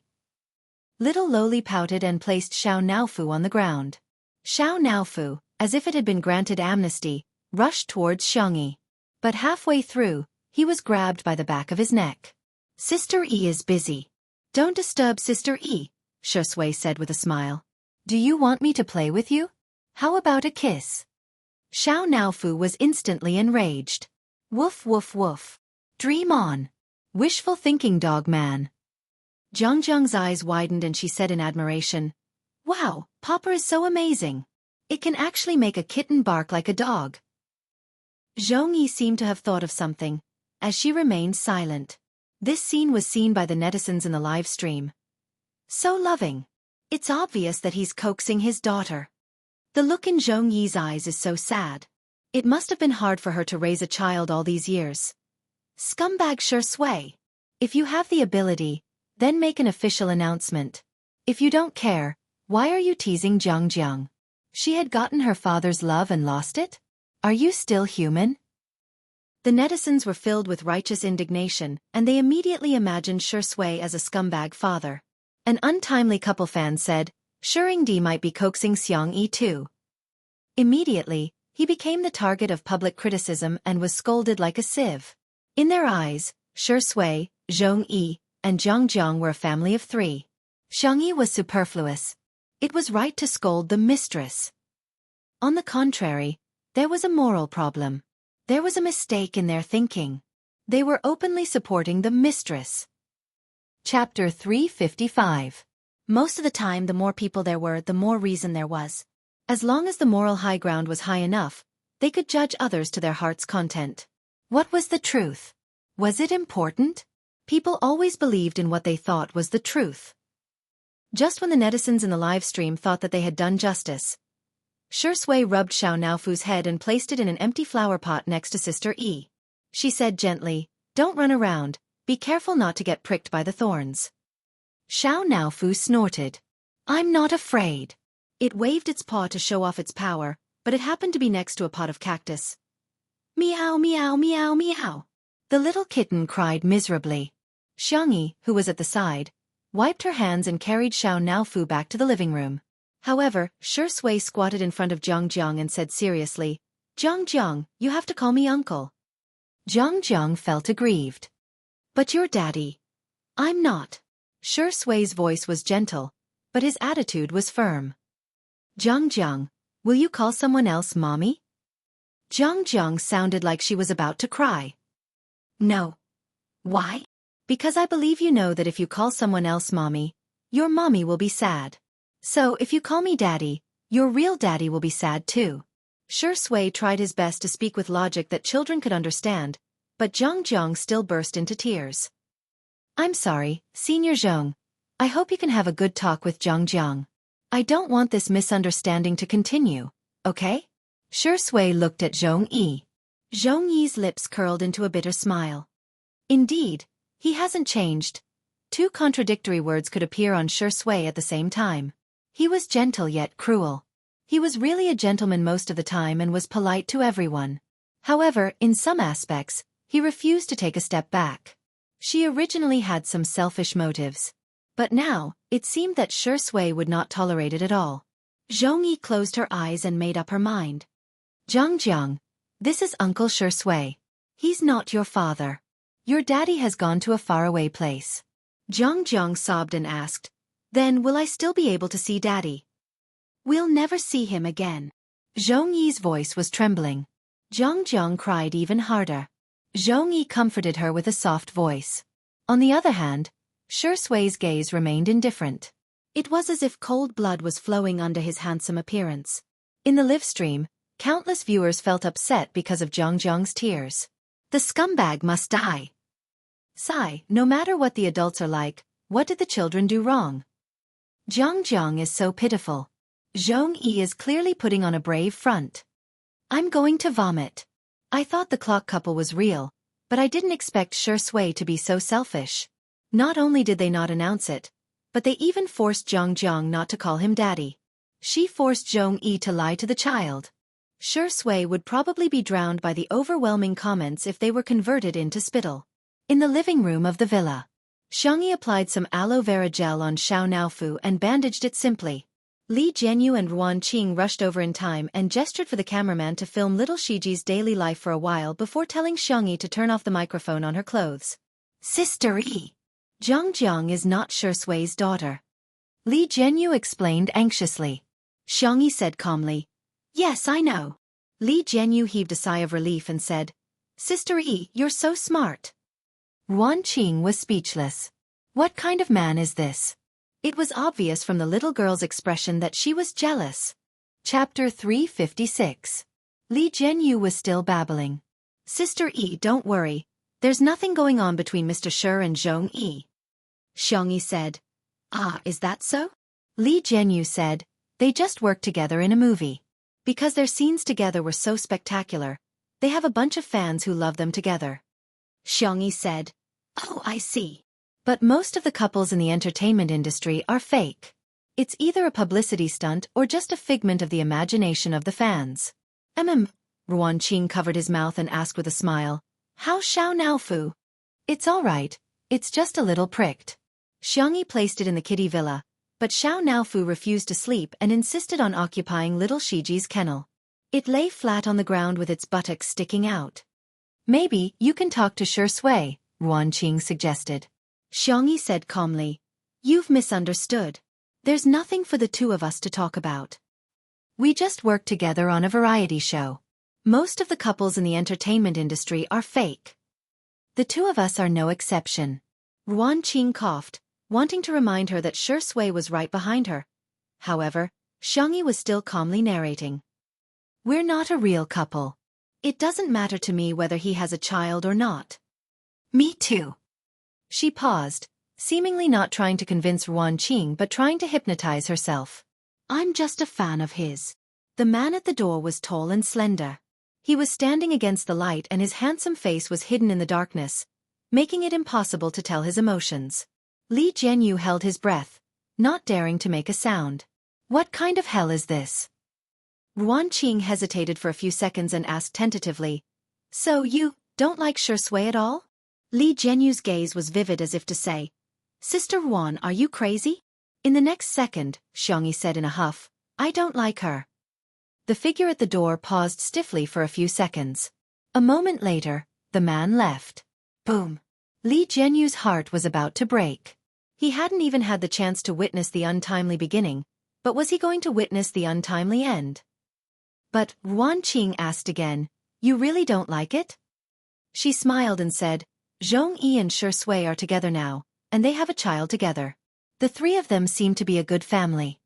Li Jianyu looked at Ruan Qing in disbelief. Sister Ruan, why are you fanning the flames? But he didn't expect something unexpected to happen. The room was silent. Xianxia didn't answer the question. She just held the cat teaser and seriously teased the air. Li Jianyu was confused. Sister Yi, are you blind? Xiao is obviously in the kennel. Why are you waving the cat stick at the cat kennel? The corners of Ruan Qing's lips curled up. There were some things that could be conveyed without words. She walked up and patted Xianxia on the shoulder. I forgot to tell you something. Today's two mystery guests are related to you. Xianxia. Before she finished speaking, a kind and warm voice came from the door. Good girl, Tutu. Grandma is here to see you. Xiangxia's eyes, which were originally gloomy, immediately lit up. Grandma. Madame Xiang entered the entrance and yelled, Old man, since you're already here, why are you standing at the door? Xiang Yin's stubborn voice came from outside the door. What do you know? I'm just enjoying the scenery. Madame Xiang covered her mouth and snickered. She whispered to Xiangyi softly, "Ignore him.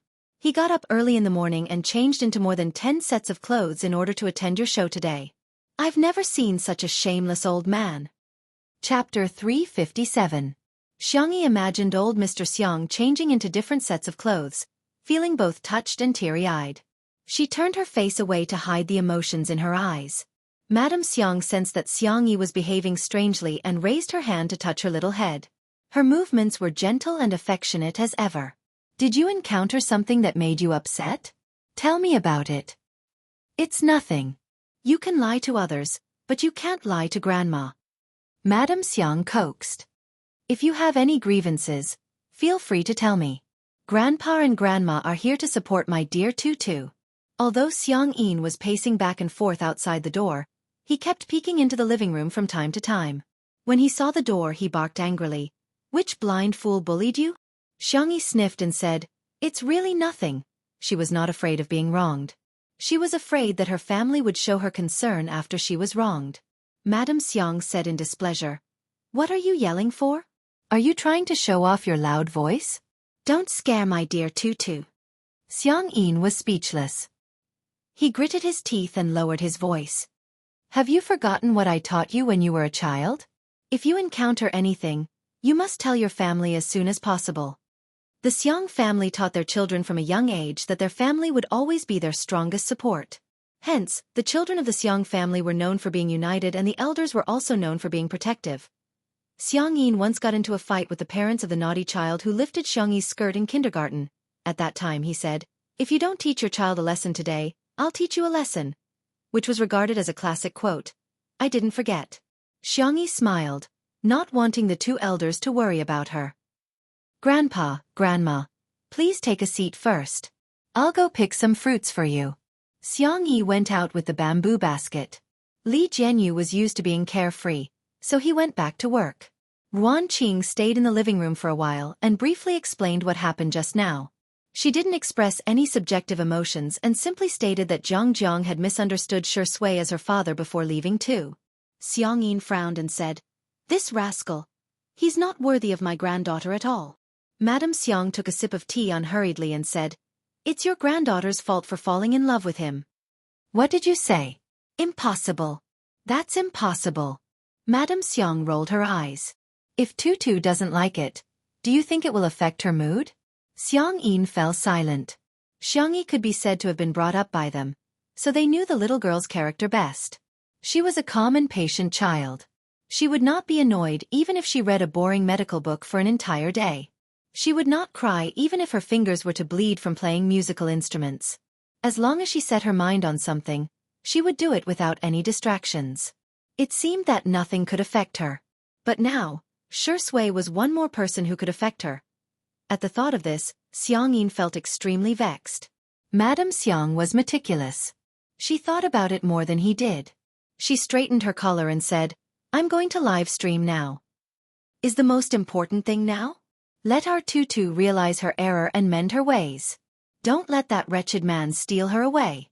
Madame Xiang looked at him sympathetically and said, "Haven't you ever thought that it's our Tutu who wants to steal someone else?" Xiang Yin was dumbfounded. The two old men arrived at the glass greenhouse, and Zhongyi happened to come out with Jiang. Jiang walked toward Shi Sui, her eyes red from crying. "Uncle, I'm sorry." Shi Sui expressed assent indifferently and picked up the kettle to water the plants that had just been repotted. The corner of his shirt was gently tugged, and he looked down. Jiang's eyes were full of anticipation. "Uncle, can you be my daddy?" Chapter 358. Little Lolita was innocent and her eyes were red. If it were anyone else, their heart would have softened. However, Shi Sui was indifferent and he didn't even stop watering the flowers. "I'm sorry, Jiang." Shi Sui didn't say anything else, but Jiang had already understood what he meant. Tears welled up in her big black grape-like eyes and she slowly let go of the corner of Shi Sui's shirt. The viewers of the live stream broke out into an uproar again because of this scene. "I've never seen such a cold-blooded father. Even if she's not his biological daughter, She's still young. What's wrong with coaxing her? Madame Xiang stepped forward and comforted her softly. Jiang, do you want some candy? She took out a toffee-acito from her pocket. Shui was speechless. He suddenly understood why Sister Yi's family gave her candy to coax her. Jiang hesitated for a moment, but in the end, she couldn't resist the temptation of the candy. She took the toffee-acito and said in a soft and tender voice, "Thank you, Grandma." "You're welcome." Madame Xiang was very approachable and she was the kind of grandmother who was especially popular with children. Jiang, can you tell Grandma why you call this Uncle Daddy? Jiang looked at Shui and then at Zhongyi. After a while she said slowly, "Because Mommy showed me a photo of Daddy. Uncle and Daddy look very alike." But just because they look alike doesn't mean that they're the same person, right? Jiang nodded. Madame Xiang easily dealt with little Lolita and looked up at Shui. "Shui, Grandma watched you grow up and I believe you're a responsible man. Is Jiang your daughter?" The netizens in the live stream immediately perked up. Will the tables turn this time? However, Shui sighed helplessly and said, "Grandma, I've never even had a girlfriend before. How can I have a daughter?" The netizens were flabbergasted. Is this for real? Shui is still denying it.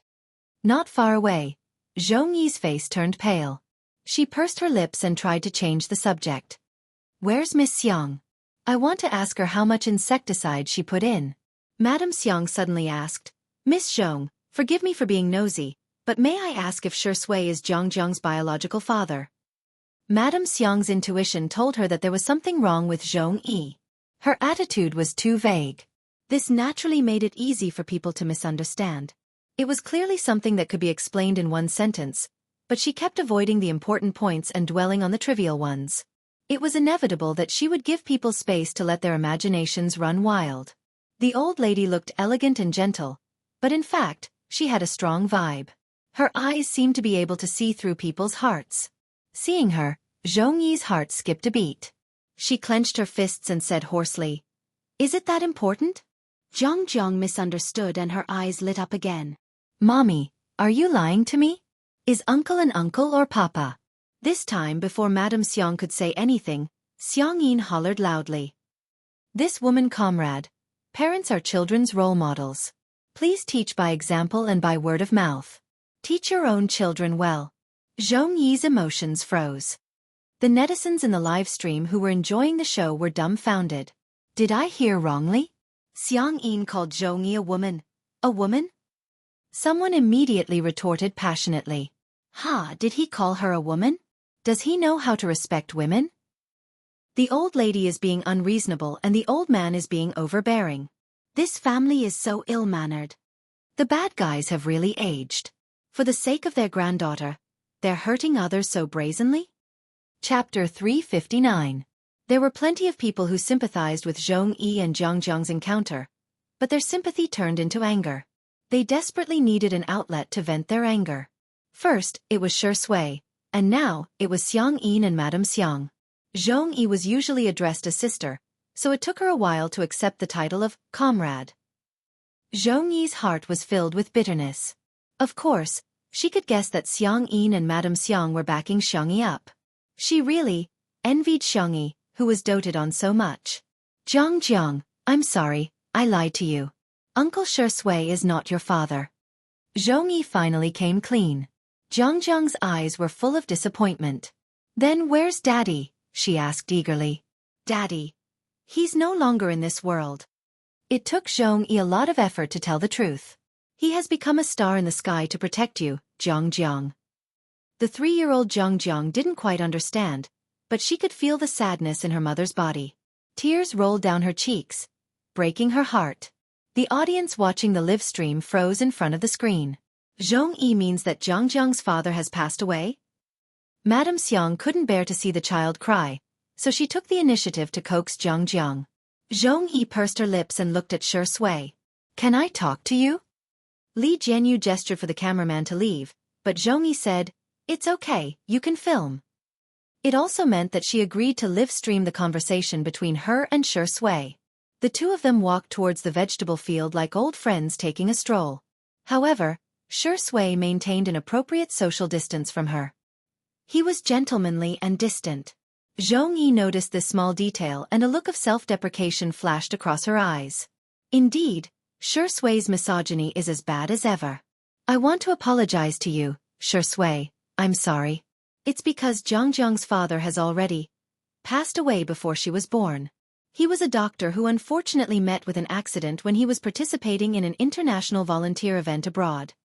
Zhongyi lowered her eyes. Her beautiful face was filled with pain. But I wanted to selfishly leave something for Jiang. So when Jiang asked about her father, I showed her the stills of you in Untainted, and lied to her that it was her father. Shui had slimmed down to look like a paper doll for the sake of the role of Dustless.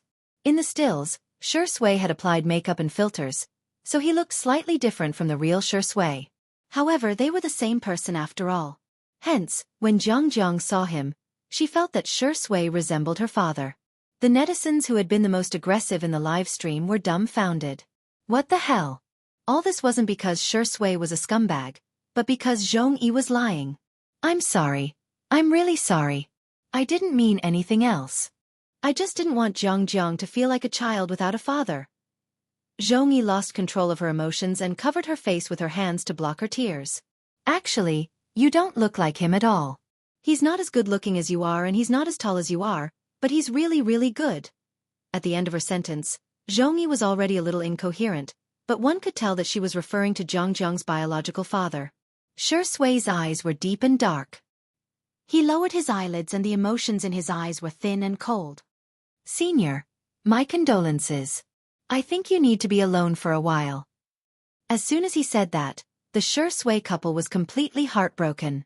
Shui, you scumbag. You're heartless.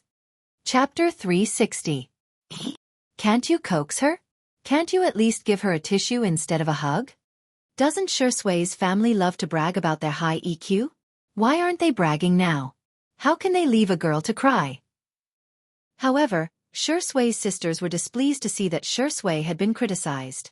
In the beginning, they had some scruples and were worried about the relationship between Shui and Jiang. Now that they had clarified it, they no longer had any concerns. A couple is a couple, but they are two different people. Smile, smile.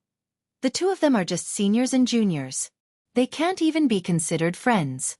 What's wrong with leaving Zhongyi alone? To those who are criticizing scumbags, I hope you all find a warm boyfriend who can coax other girls. Take away our Shui. A gentleman is not equal to a central air conditioner. Thank you. Although Zhongyi had fans, they were no match for Shui. In just a few minutes, the comments in the live stream returned to peace and tranquility. The reason was none other than that they couldn't win against Shui. In the face of absolute popularity and power, Shui would crush them as soon as she made a move. Shui didn't return to the glass greenhouse and instead went to the vegetable field. The fence had already been fenced and there was only one last step left: painting. Shui held a small brush and lowered his head to slowly brush the white paint. Soon, he heard the familiar sound of footsteps, and the corners of his lips curled up slightly. He had successfully waited for the rabbit to appear. He raised his head, his long and narrow peach blossom-shaped eyes curving upwards. When he smiled, he always looked affectionate and affectionate. Xianxia slowly returned from the orchard with a basket of fruits. The fence was the only way to get there. Sister E, you've picked so many fruits, Shui greeted. Xianxia replied with a obviously colder than usual. The netizens were appalled. No way, no way. Is untimely wedding going to fail too? I have a bold idea. Is Sister E jealous? Xianxia looks so much like Rua when she's sulking. She's just like her brothers when they pretend to be aloof. Xianxia was about to leave expressionlessly, but she couldn't help but glance at Shui. The hand injury left behind by the obsessive fan, all is well year-round, had not completely healed. He could only use one hand to paint.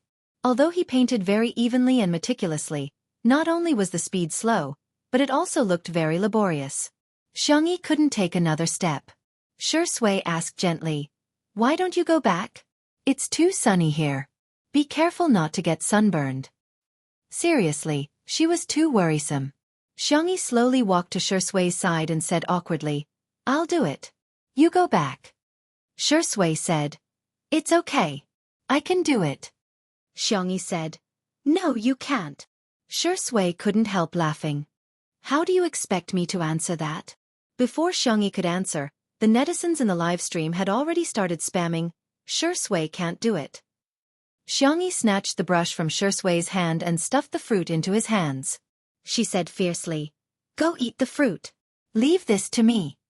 Shui's eyes were full of smiles. Sister E, I'm really not as useless as you think. You're so long-winded. Xianxia pulled a long face. You're so noisy. Shui blinked and a moment later, he went to the staff member's side. When he returned, he had a floral parasol in his hand. Whoosh, his well-defined fingers opened the umbrella for Xianxia. His voice was gentle and affectionate. You'll be bored if you're alone. I'll be quiet. Don't mind me, okay? Chapter 361. The umbrella was so small that it couldn't fit two people at all. Shui covered most of the umbrella over Xianxia's head, allowing the sunlight to pour on her shoulders. Xianxia, up to you. She buried her head in painting, her movements quick and hurried, as if she was trying to hide the restlessness in her heart.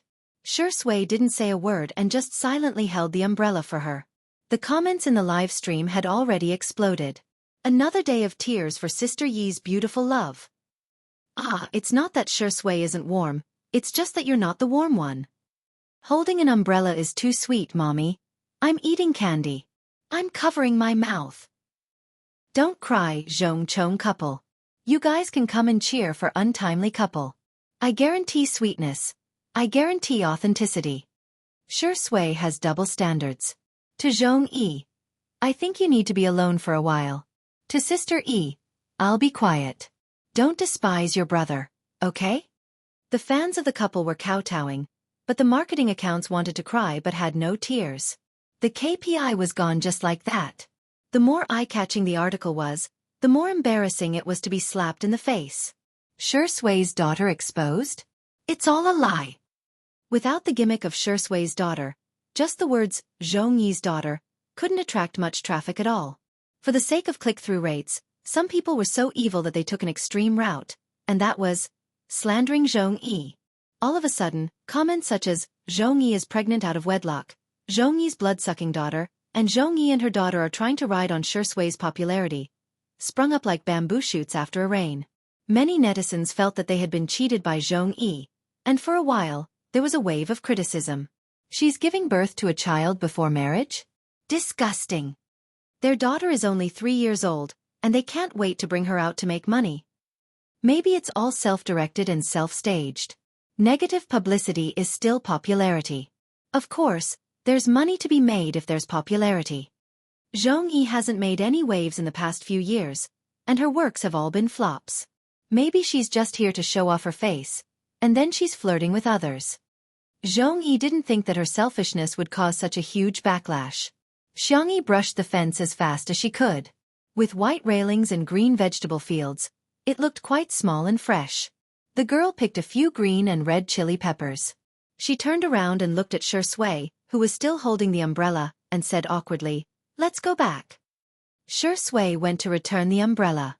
Xianxia was about to pick up the fruit basket on the ground, but Shui picked it up before her.